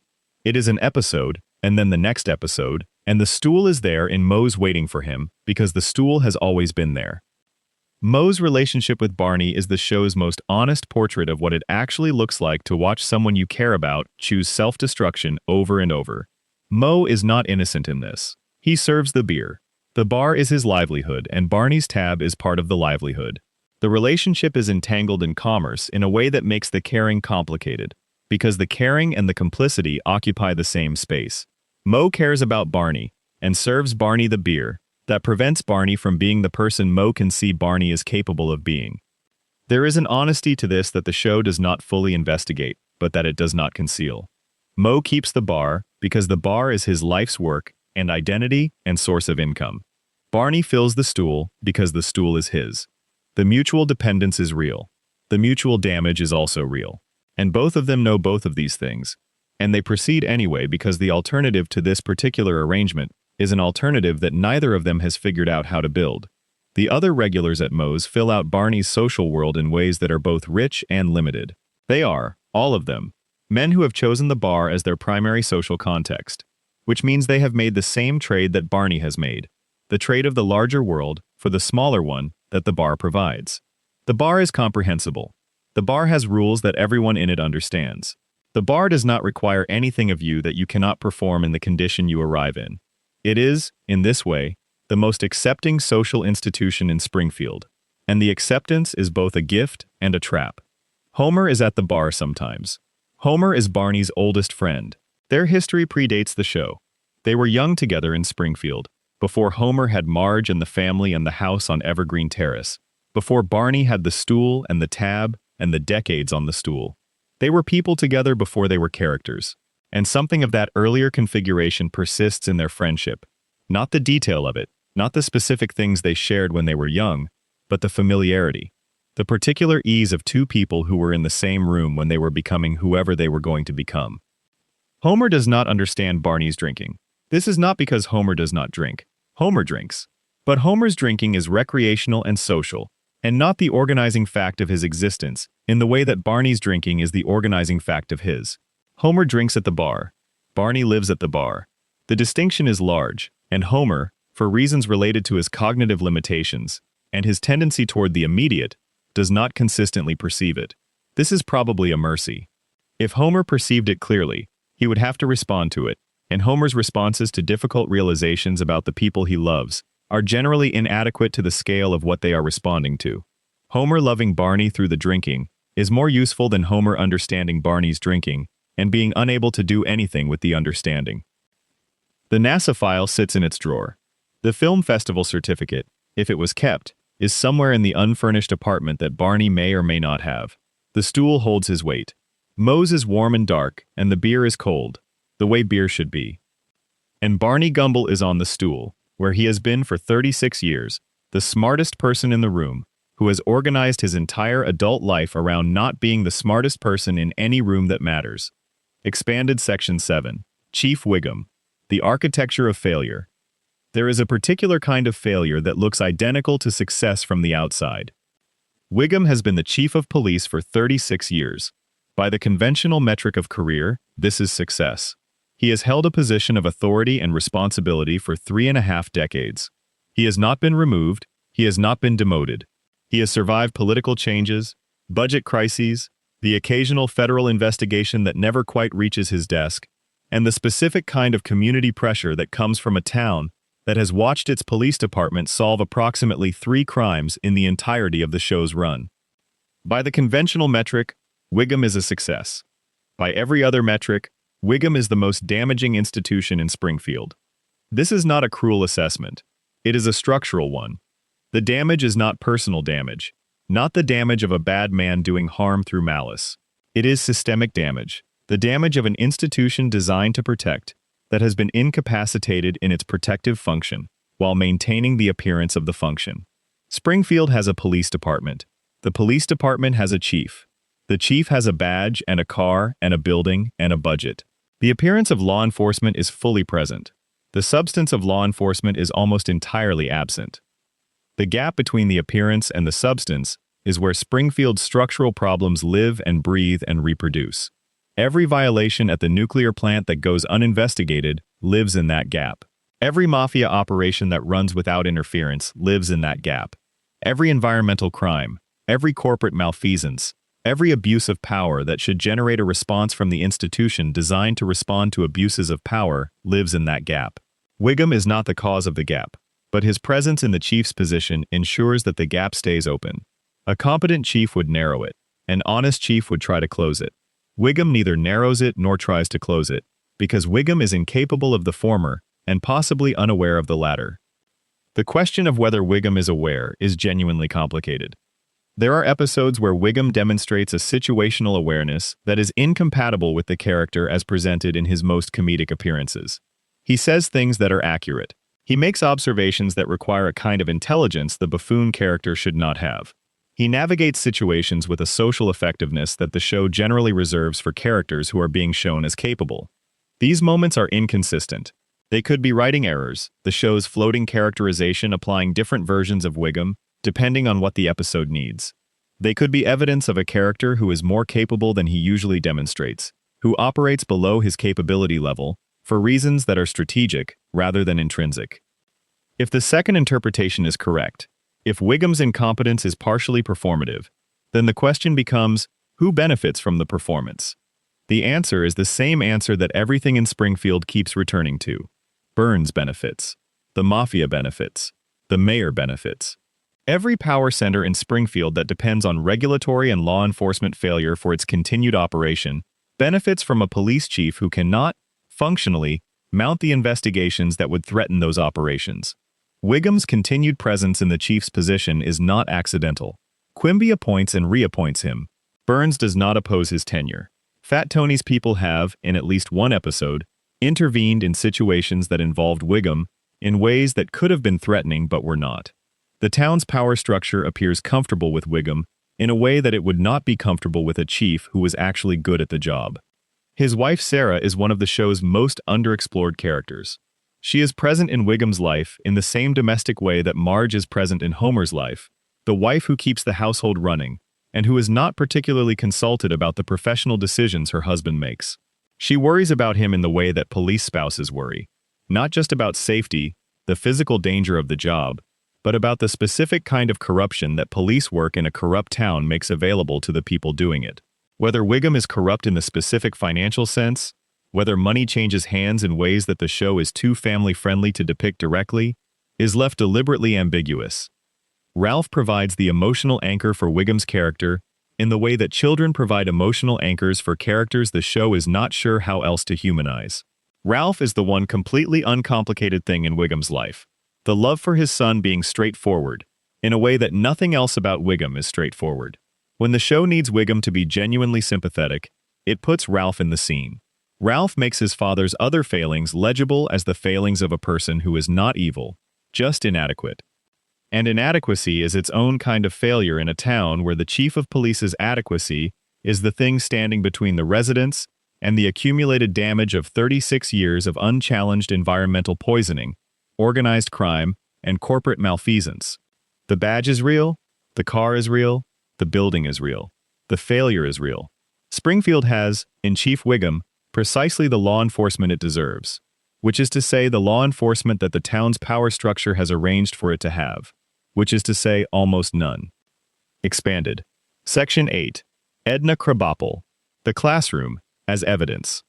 There is a kind of education that happens in a classroom, with a tired teacher, that does not appear in any curriculum. The curriculum says, mathematics, language arts, social studies, science, the hidden curriculum, the thing that children actually learn in the room that is organized by the relationship between them and the adult in charge, is something else entirely. It is a lesson about what the world values and what the world does not value, about what kind of effort is rewarded and what kind of effort is not, about whether intelligence is an asset or a liability in the specific social environment of this particular room. Edna's classroom taught a complicated version of these hidden lessons. The official version of what Edna Krabappel was teaching, if you read her lesson plans, was the 4th grade curriculum of Springfield School District. The actual version of what she was teaching, if you watch the classroom, was something more specific. She was teaching that intelligence is recognized, but not particularly celebrated, that effort is noted, but not reliably rewarded, that the system is what it is, and the smart thing to do is to learn to work within it rather than against it, because working against it costs more than it returns. This was, arguably, the most honest possible preparation for Springfield specifically. The town does reward compliance over intelligence. It does punish the people who push against its structures. Lisa Simpson is the most visible proof of this, the girl in the class below Edna's who applies everything she has to improving Springfield, and is consistently exhausted and disappointed by what Springfield does with her efforts. Edna did not want to teach this lesson. She arrived with a different lesson plan, one that was more idealistic about what education could do, and what children were capable of, and what teachers could achieve if the conditions were right. The conditions were not right. The conditions in Springfield Elementary are never right, because the funding for conditions was stolen by the nuclear plant's landowner, because the administration is run by an imposter, because the neighborhood the children come from is contaminated in ways that affect their development, in ways that the curriculum cannot address. Edna adjusted. The idealistic lesson plan became the realistic one. The realistic one was BART compatible, which is to say it was the lesson plan of a teacher who had negotiated a truce with her most difficult student and designed the rest of the classroom experience around the terms of that truce. BART is the prism through which everything about Edna's teaching has to be understood. He is not her only student, and he is not her worst student in terms of the objective impact he has on other students' learning.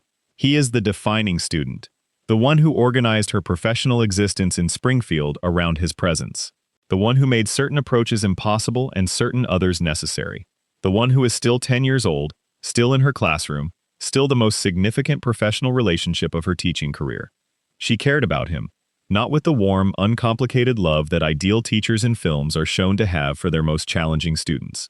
With a complicated, frustrated, occasionally defeated love that has room in it for genuine anger and genuine exhaustion, and also the recognition that underneath the behavior is a child who is smarter than he is willing to show, and more capable than the school is set up to capture.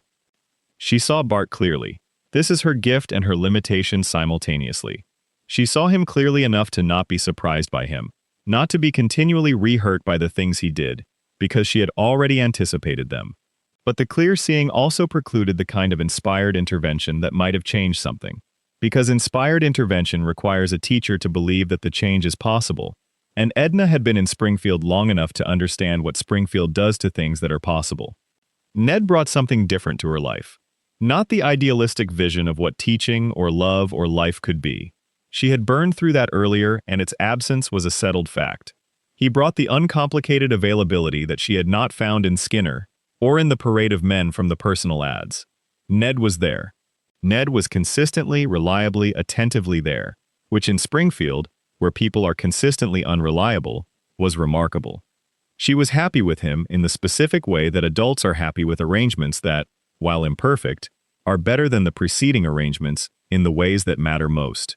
The imperfection was real, a man whose psychological structure required him to be good at all times, and a woman whose most honest quality was her willingness to be honest about how tired she was of pretending.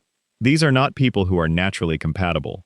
But they were compatible in practice, in the daily reality of two people making a household that contains space for both of them. The classroom holds her.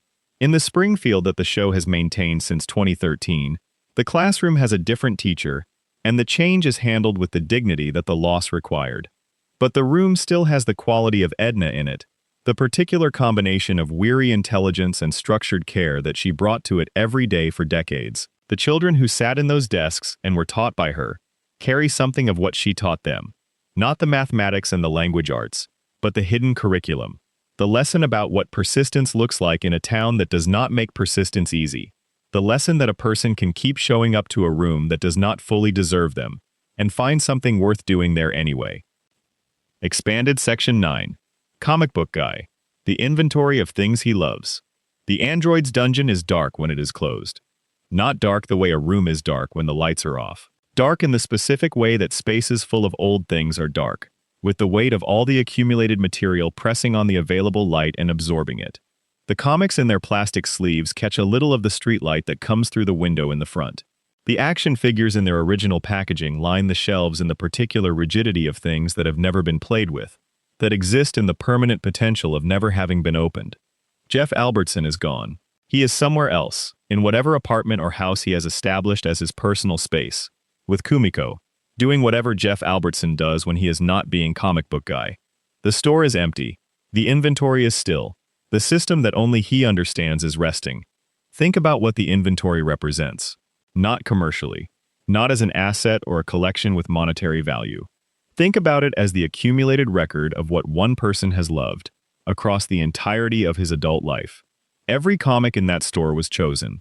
Every action figure was placed on that shelf by Jeff's hands. Every back issue, every first edition, every signed copy, every item in pristine condition that he has refused to sell despite offers because certain things are not for sale. All of it is evidence of a person who has spent decades in the enthusiastic and careful stewardship of the things that matter to him. This is not a small thing. The failure of love as a public display does not diminish the love.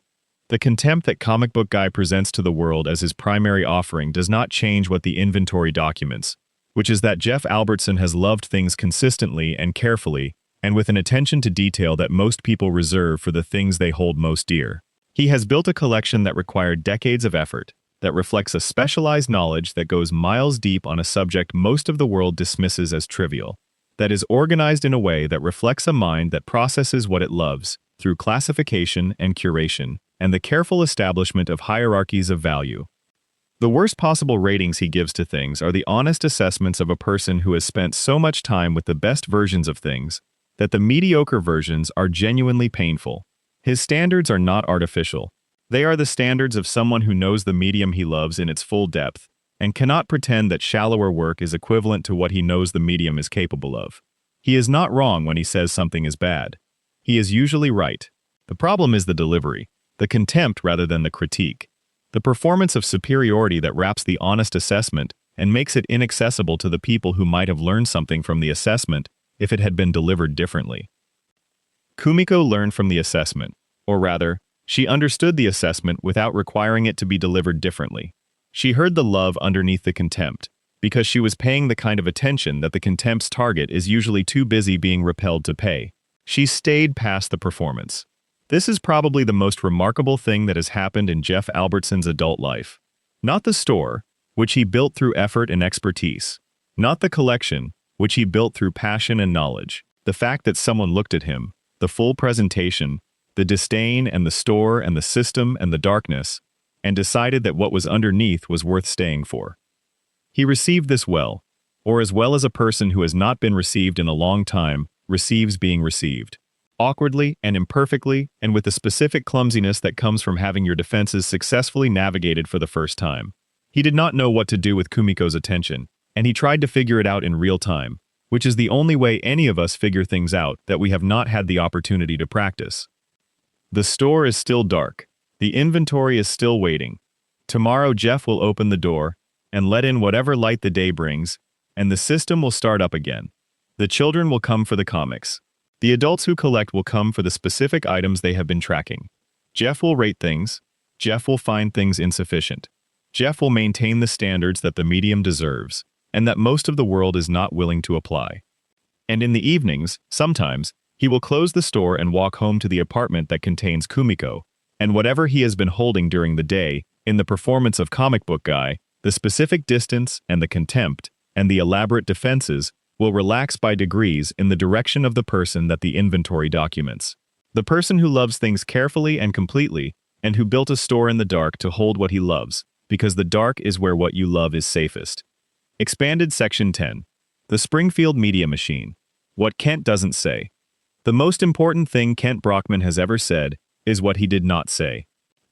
Across 36 years of broadcasting, Kent has had access to more information about Springfield's structural problems than any other private citizen in town.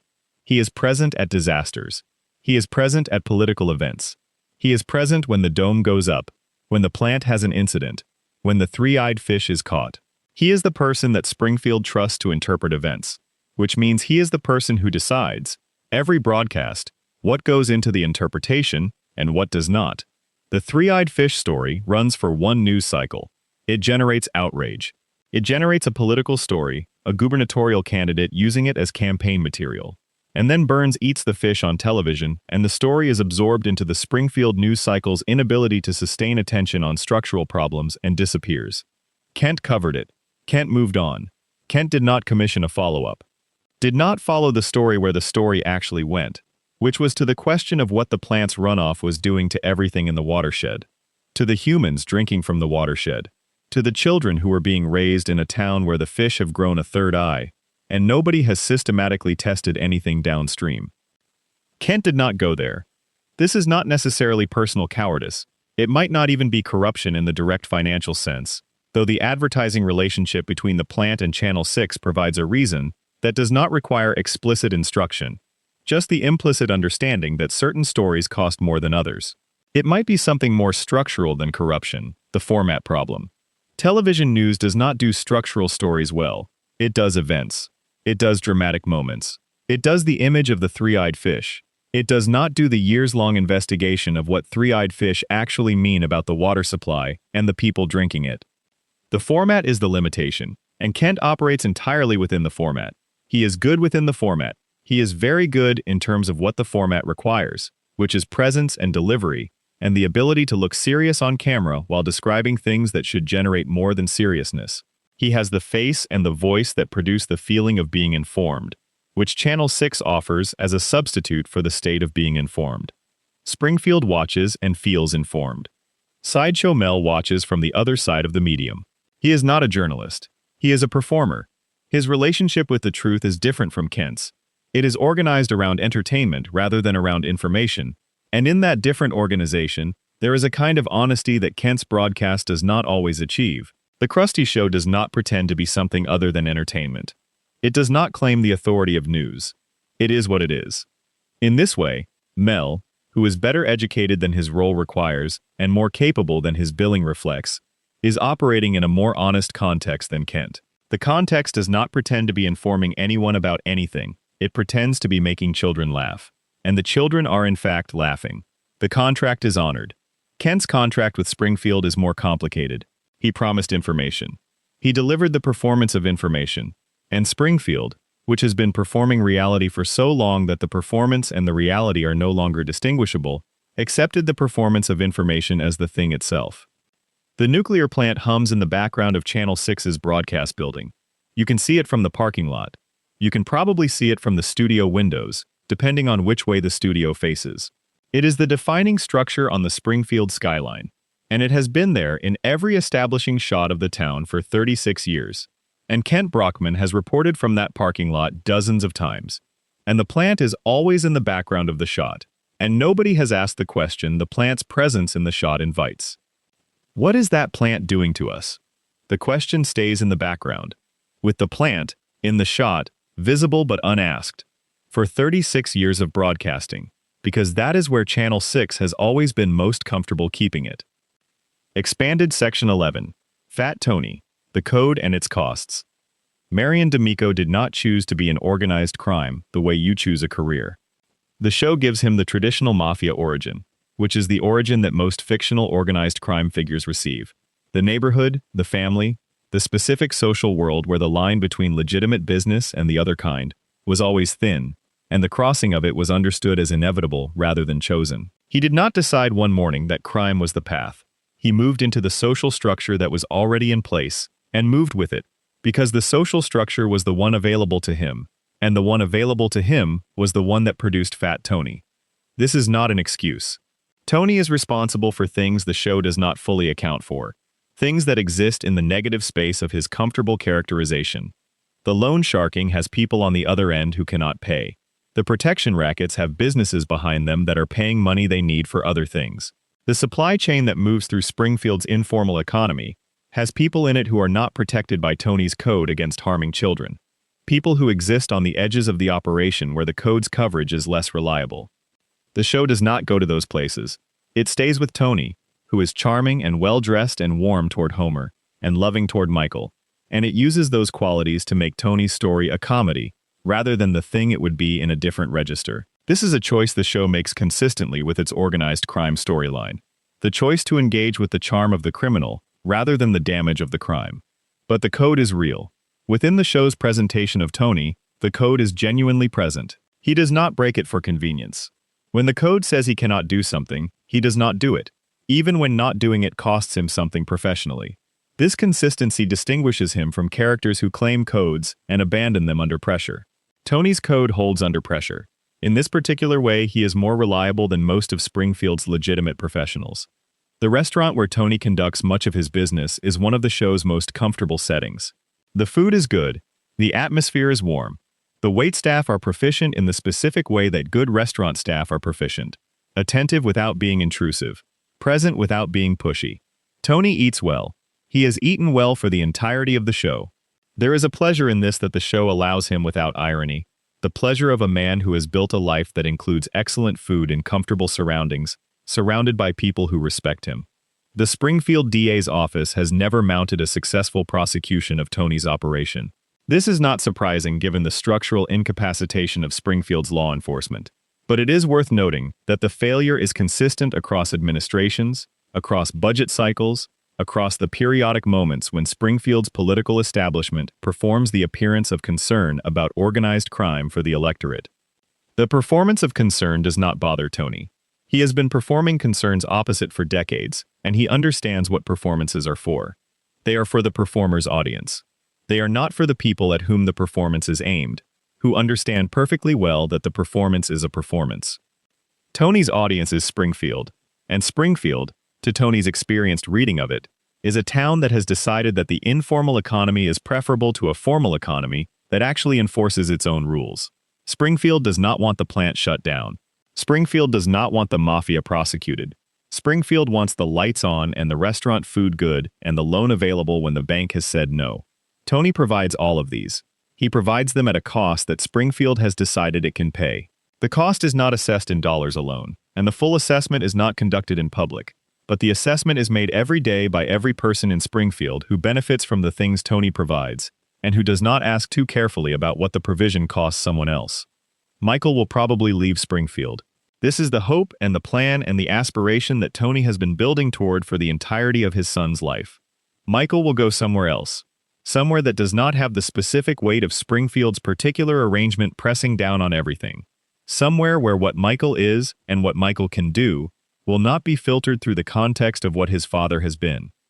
Whether this happens is something the show leaves open, because the show leaves almost everything that matters open, because the open ending is the only honest way to handle the stories it tells. But the hope exists. Tony carries it the way fathers carry hopes for their children, as the one thing they are doing this for, the one future that justifies the present. Expanded Section 12. Professor Frink, the laboratory at the end of science. The laboratory is always running something. This is the thing about Professor Frink that the show uses for plot convenience, but that is also, if you take it seriously, genuinely astonishing.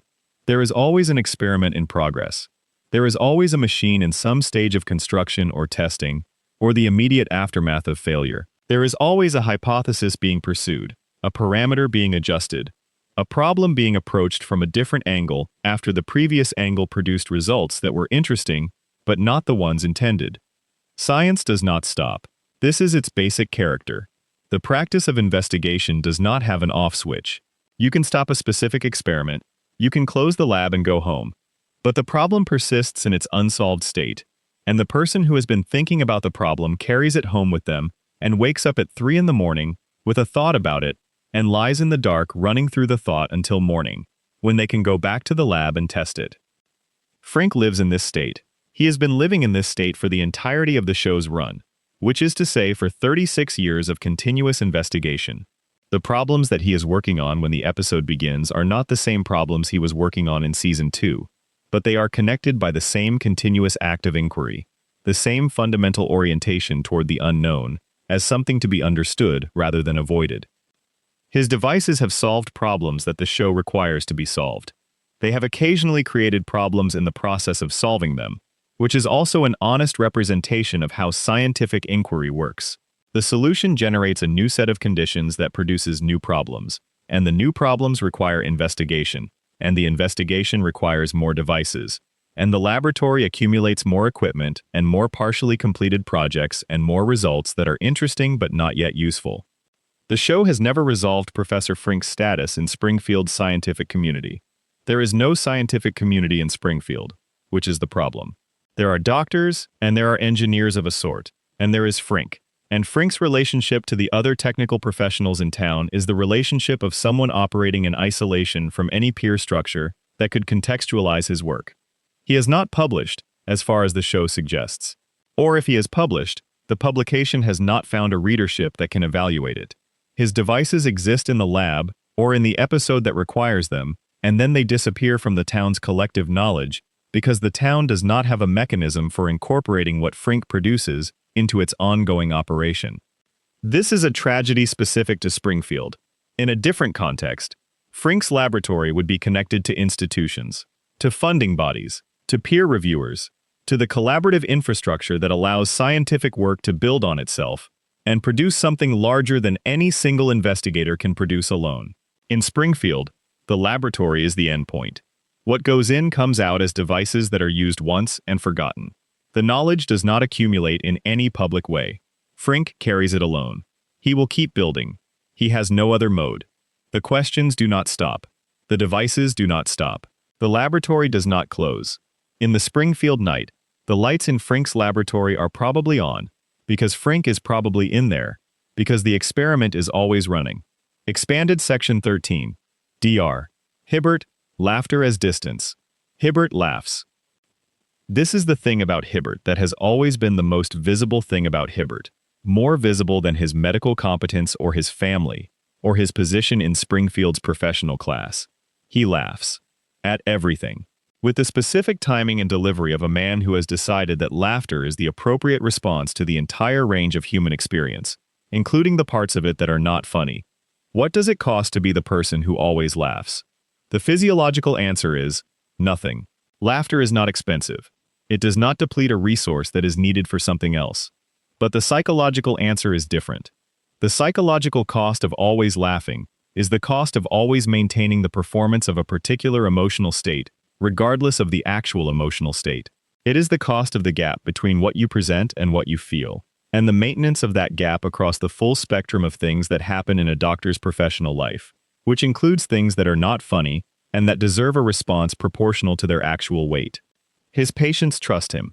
This is the most important thing about Hibbert from a functional standpoint. Whatever the laugh does to the emotional register of his consultations, it does not seem to prevent his patients from returning. The Simpsons return to Hibbert for medical care across the entirety of the show's run. Whatever his limitations, he has not driven them away. But the trust might be, in part, a product of the laugh rather than separate from it. The laugh makes him seem unthreatened by what he is seeing. It makes the consultation feel like something that is being handled with ease, like the thing you are describing to him is manageable enough that he can maintain this relaxed, slightly amused presentation. This is comforting, if the thing you are describing actually is manageable. It is less comforting if the thing you are describing is serious, and you need the person sitting across from you to be present in a way that matches the seriousness. Hibbert has looked at Homer's medical file. He has looked at the files of Springfield's residents across 36 years of practice. He has treated the symptoms. He has not connected the dots in any way that has produced a public statement about what the dots connect to. Whether this is incompetence, complicity, or the rational calculation of a professional who understands that challenging Burns's operation in Springfield carries costs that his mortgage and his family and his children's school fees make prohibitive, the show does not say. The laugh continues. The patients come back. The plant keeps running. Section 14. Disco Stu, the last honest man. Stuart Discotheque walks through Springfield in platform shoes. Every day, in every season. In the heat of a Springfield summer and the cold of a Springfield winter. In the rain and the sun and the ambient nuclear glow of a town that has been processing the output of a leaking reactor since before Stuart chose his name. He does not explain himself. This is the most remarkable thing about him. The platform shoes do not come with an apology or a defensive justification. The gold chains are not accompanied by an explanation of why gold chains. The afro, kept in its 1977 configuration, is not presented as anything other than the obvious right choice for the head that is wearing it. Stuart has decided who he is. The decision was made at some point in the past, in response to something the show does not need to specify because the decision is the point, not the reason for it. He heard disco. He understood disco. He committed to disco. And then disco became culturally unfashionable, and Stuart continued to be committed to disco. Not defensively, not as a statement, not as an act of resistance against a culture that had moved on, just as the person he had decided to be, still being that person after the culture had moved on. This is either the most stubborn or the most honest thing in Springfield. Consider what the alternative would look like. The alternative would be Stuart noticing that disco had become unfashionable and adjusting, updating his presentation to reflect whatever the current cultural moment considered appropriate. This adjustment is what the culture expects. It is what the culture rewards. The culture does not reward people who maintain commitments to things that the culture has decided are over. The culture rewards people who perform whatever the culture is currently performing. Stewart has refused this bargain.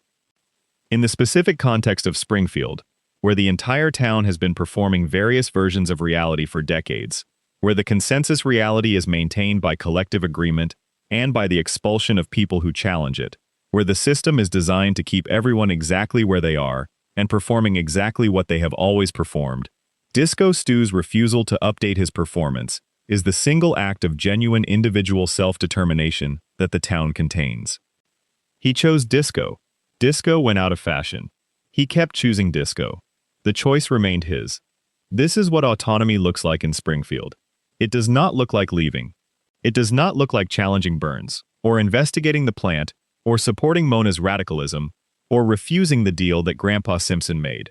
It looks like a man in platform shoes, walking through a town that finds him funny, unashamed, unchosen for, by anyone other than himself.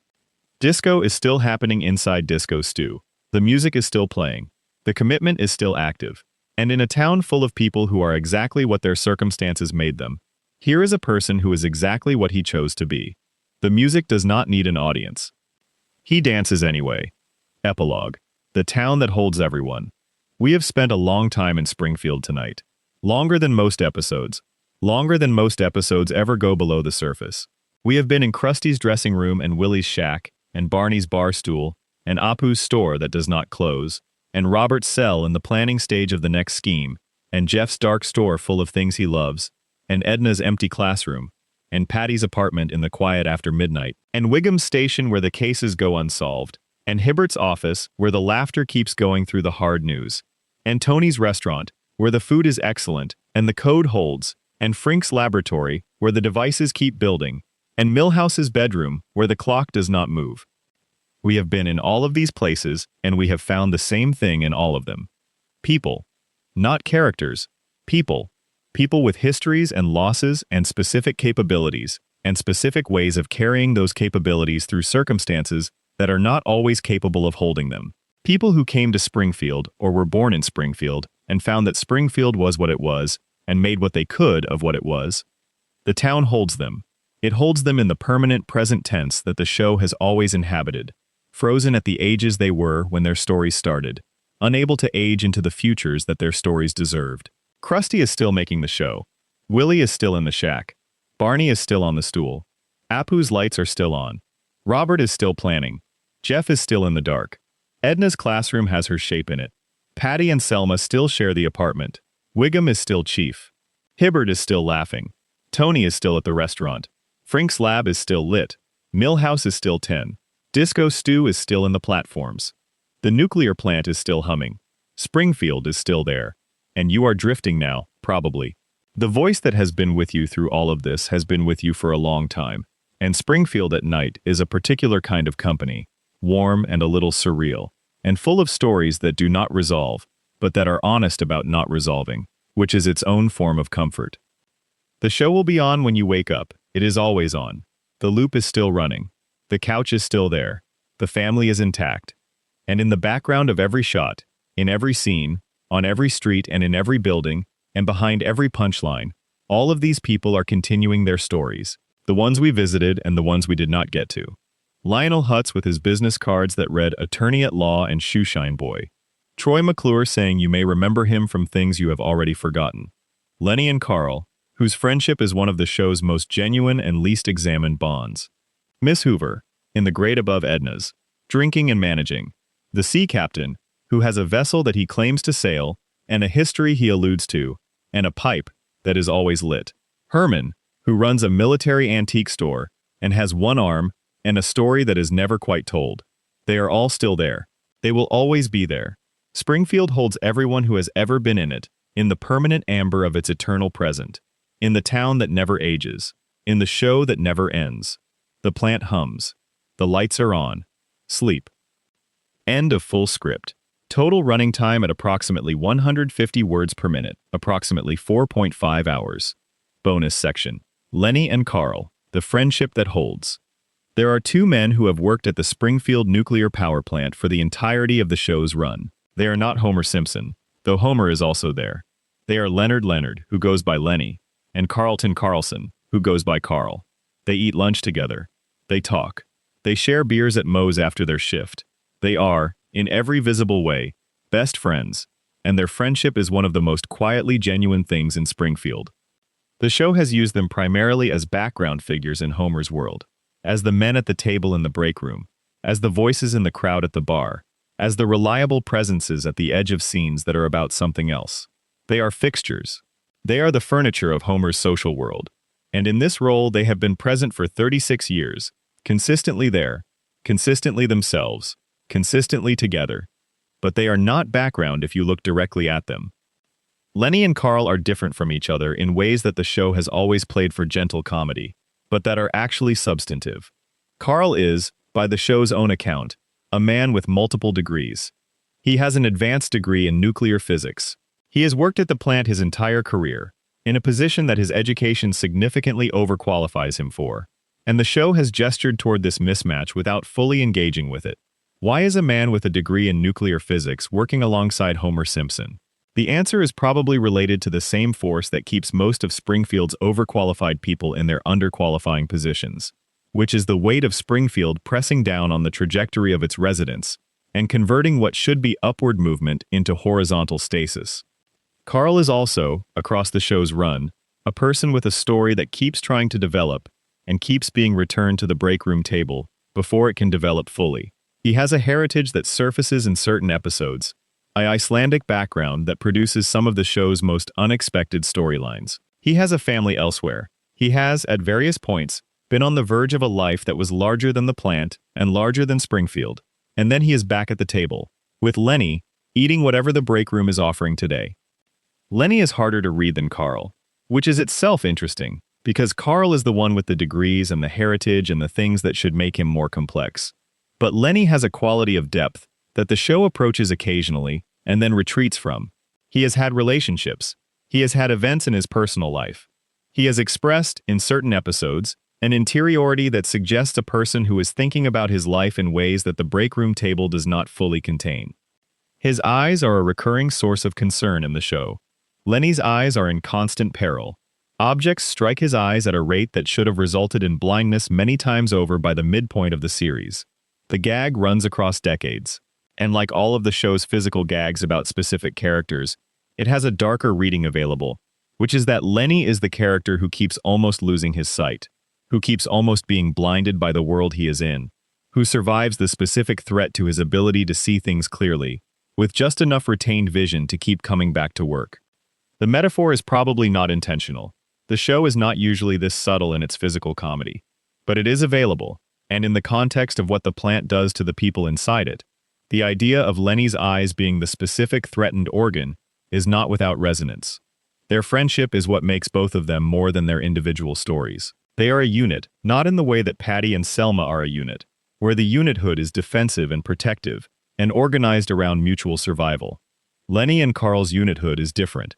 It is the kind of friendship that has lasted long enough to become part of both of their identities, without either of them being consumed by it. They are better because of each other, in a way that is visible if you watch the break room scenes, with the understanding that these are two people who genuinely enjoy each other's company. That sounds like a small thing. In Springfield, it is not a small thing. In Springfield, where every relationship has a weight attached to it, where love comes with estrangement and friendship comes with the bar stool, and marriage comes with the specific gravity of Homer's deficiencies, two people who simply enjoy being around each other, consistently, across decades, for no reason other than that they do, is something genuinely rare. They will be at the break room table tomorrow, the day after. Every day that the plant is running, which is all of them. They will eat whatever the break room is offering.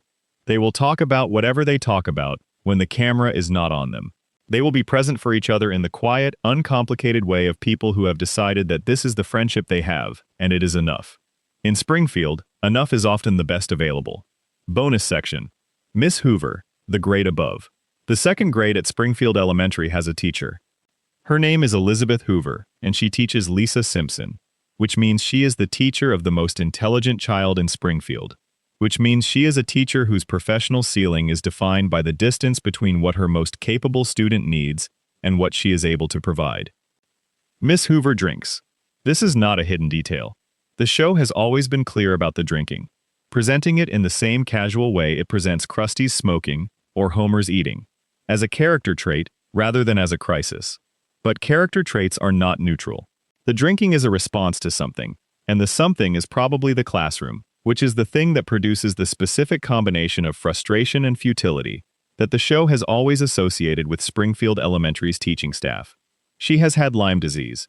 The show used this as a plot device in one episode in a way that created substantial ambiguity about whether the Lyme disease was real or whether it was a response to the teaching conditions that expressed itself physically in the way that certain kinds of prolonged stress express themselves physically, through symptoms that look like something else, and that go away when the source of stress is addressed, and then return when the source of stress returns.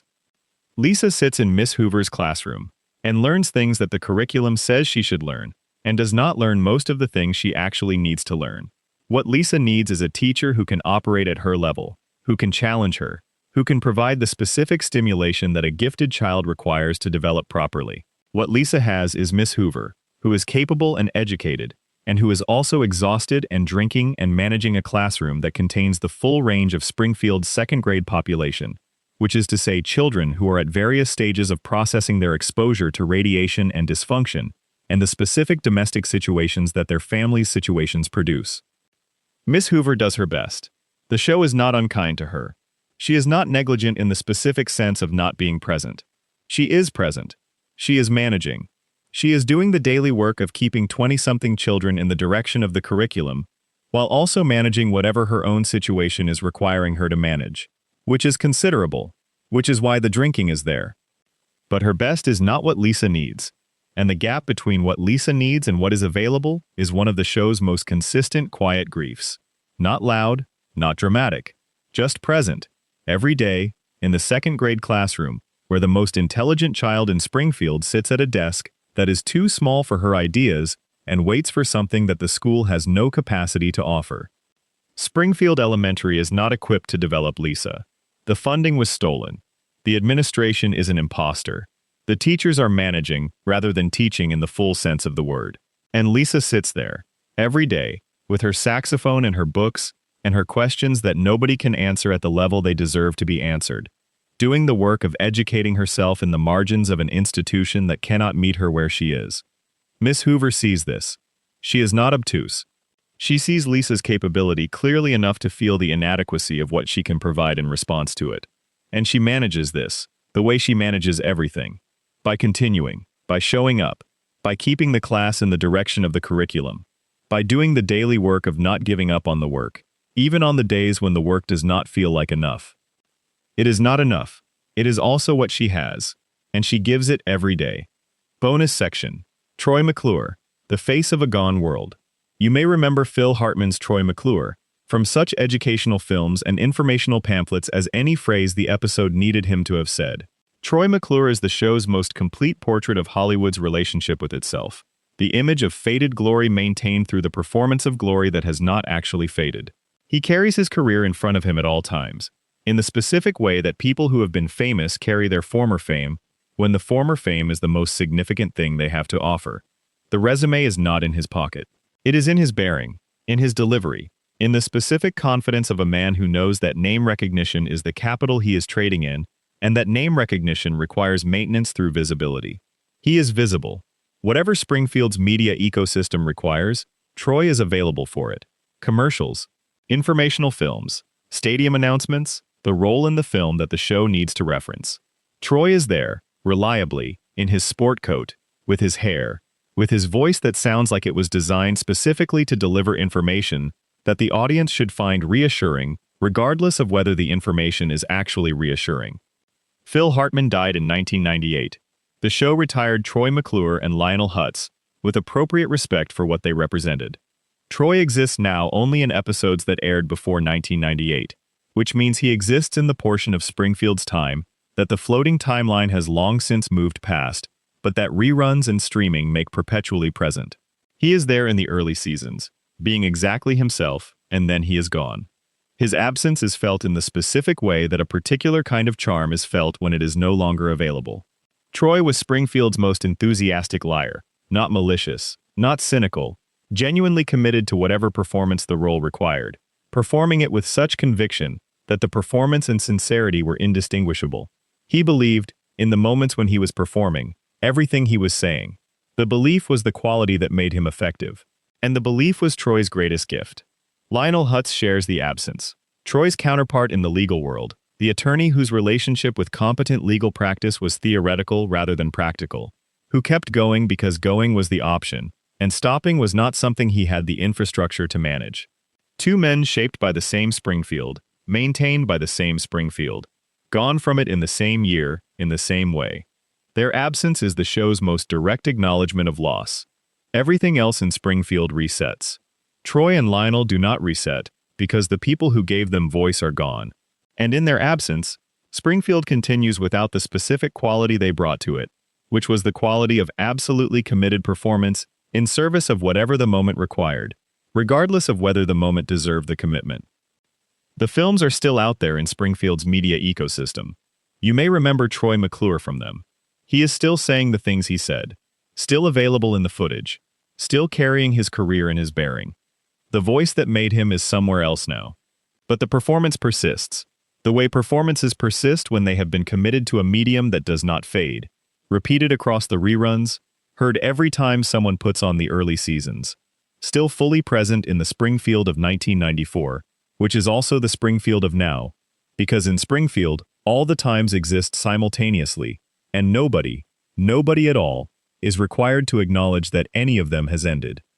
Bonus section: the tire fire, and the town that never fixes things. There is a fire in Springfield that has been burning since before the show began. The tire fire. It is on the edge of town, past the industrial areas, past the parts of Springfield that the show visits less frequently, because they are the parts that make the town's dysfunction most visible, without the comedy that the residential areas provide. The tire fire burns without tending.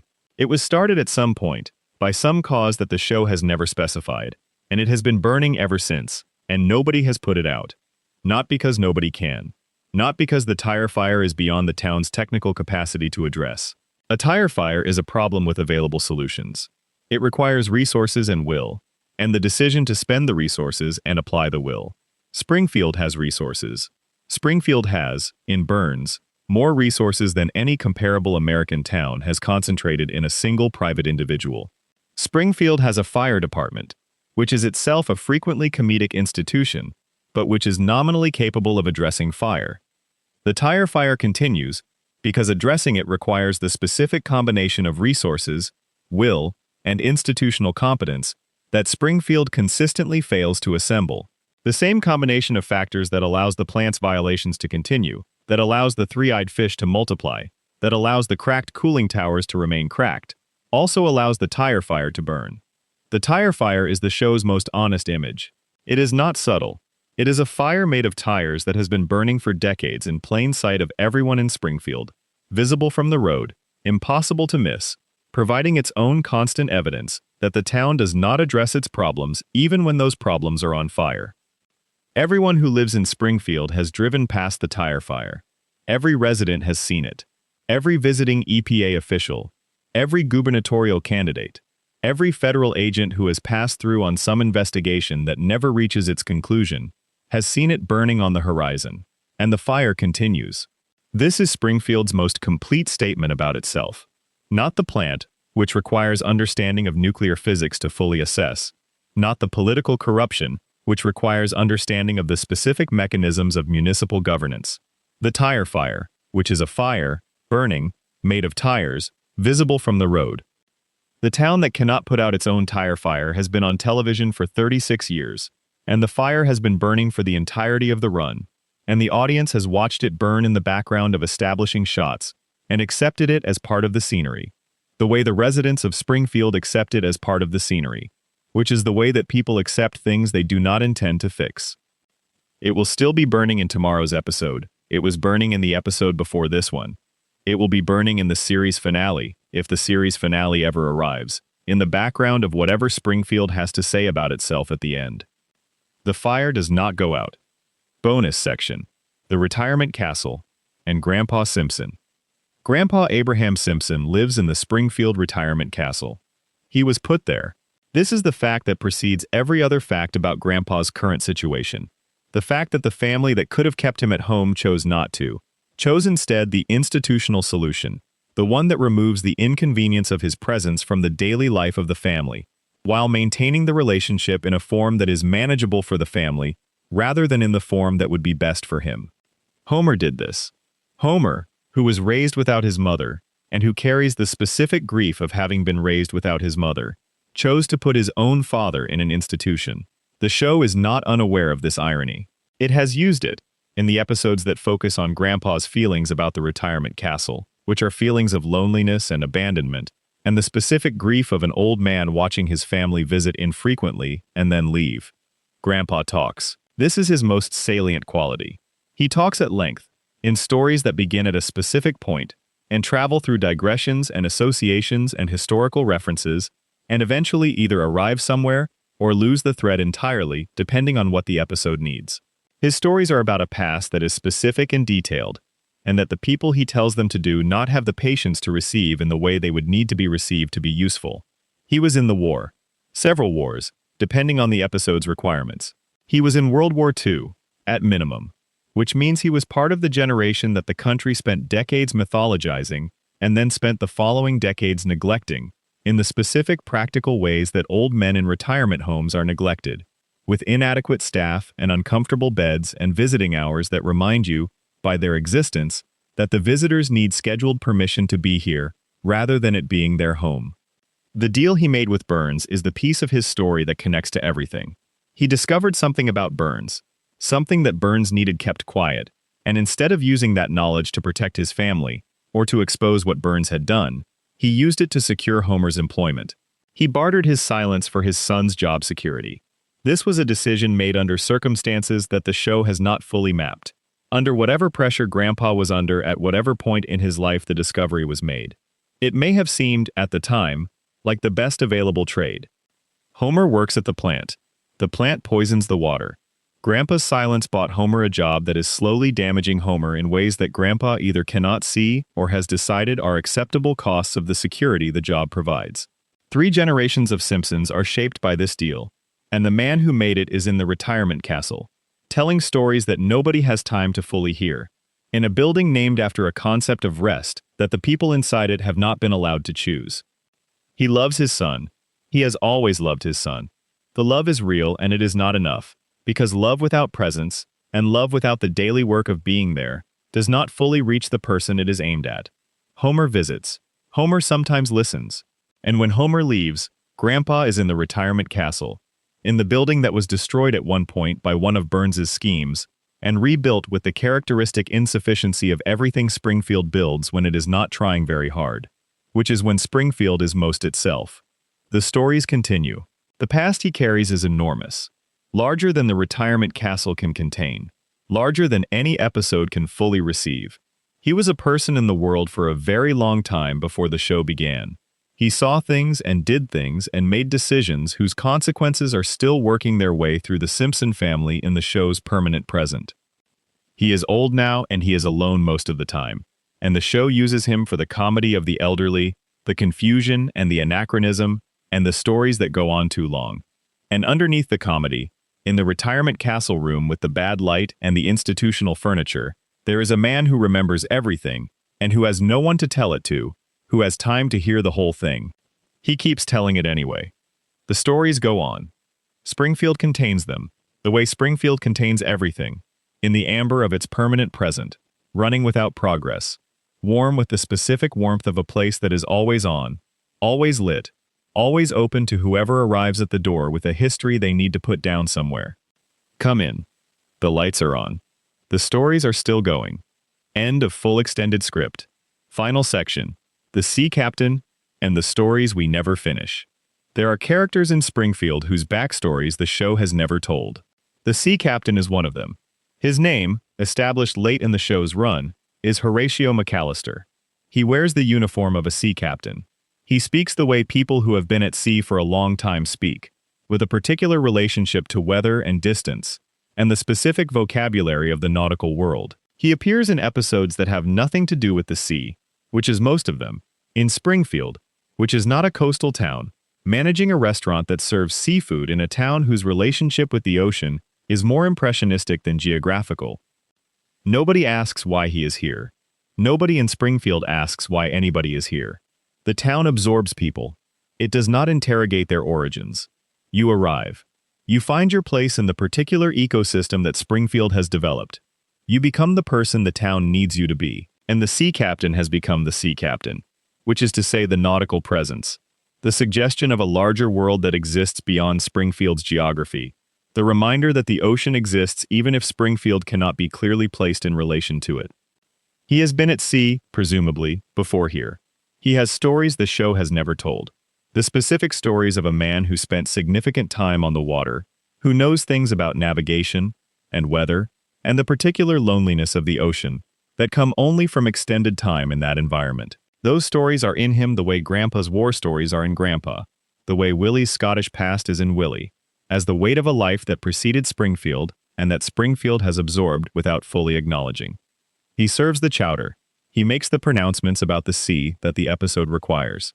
He appears in the background of scenes that have nothing to do with him and is present in the way that Springfield's fixtures are present, as part of the texture of the town, unremarked upon, load-bearing in the structural sense of providing the specific flavor of place that makes Springfield feel like a real location inhabited by people who have their own histories, rather than a set that exists only when the camera is pointed at it.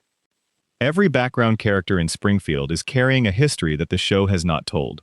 The man behind the counter at every Springfield business the show does not center. The woman in the crowd at every Springfield event who has a response to what is happening that the episode does not have time to follow. The children at Springfield Elementary who are not Bart and Lisa and Milhouse. The ones in the background of the classroom shots, who are also 10 years old, and also have not aged, and also are in the same contaminated water and air and radiation that everyone else is in, who are also inside the loop, who are also preserved in the amber of the permanent Springfield present. All of them have stories. The show has 36 seasons and nearly 800 episodes, and it has not had time for all of them. It has given time to the ones it has given time to, and the ones it has given time to are the ones we have been with tonight, following the threads of their specific histories through the specific quality of a Springfield night that is warm and strange and permanent in a way that nights in other places are not. The sea captain's chowder is good. He says it is good. The episode that required him to say it has ended, but the chowder's quality persists in the claim, in the restaurant, in the sea captain's particular pride in the thing he makes. It is good chowder. Springfield has good chowder. This is one of the things Springfield can offer to the people inside it. Small, specific pleasures that persist through the loop, through the reset, through the collective agreement to keep things exactly as they are. The chowder. The squishy. The beer at Moe's. The comics in their plastic sleeves. The grounds kept clear by Willie. The lights on at the Quickie Mart. The show on every night. The familiar music. The couch gag. The family assembled. The town holds all of it. The town holds all of them. The people we visited and the people we did not have time for. The stories that were told and the stories that exist only in the background of other stories. The histories that preceded Springfield and the futures that Springfield will not allow. The tire fire burns. The plant hums. The cooling towers exhale their mist into the Springfield night. And the town continues, full of its people, in its permanent amber, in its careful stasis, in its particular warmth, that is partly the warmth of being loved, and partly the warmth of being slowly, very slowly, irradiated. You are asleep now, or nearly asleep. The voice has been with you long enough that it has become part of the texture of the night, the way Springfield's ambient hum becomes part of the texture of the show. Everything is quieter now. The stories have settled into whatever settling feels like in the specific territory between listening and sleep. Springfield is still there when you drift away from it. It is always still there. The lights are on. The characters are in their positions. The loop is running. And on the couch of a particular house on a particular street, in a town that exists on every map and no map, a family is watching television. Homer is eating something. Marge is watching him eat it. Bart is thinking of something inadvisable. Lisa is reading something important.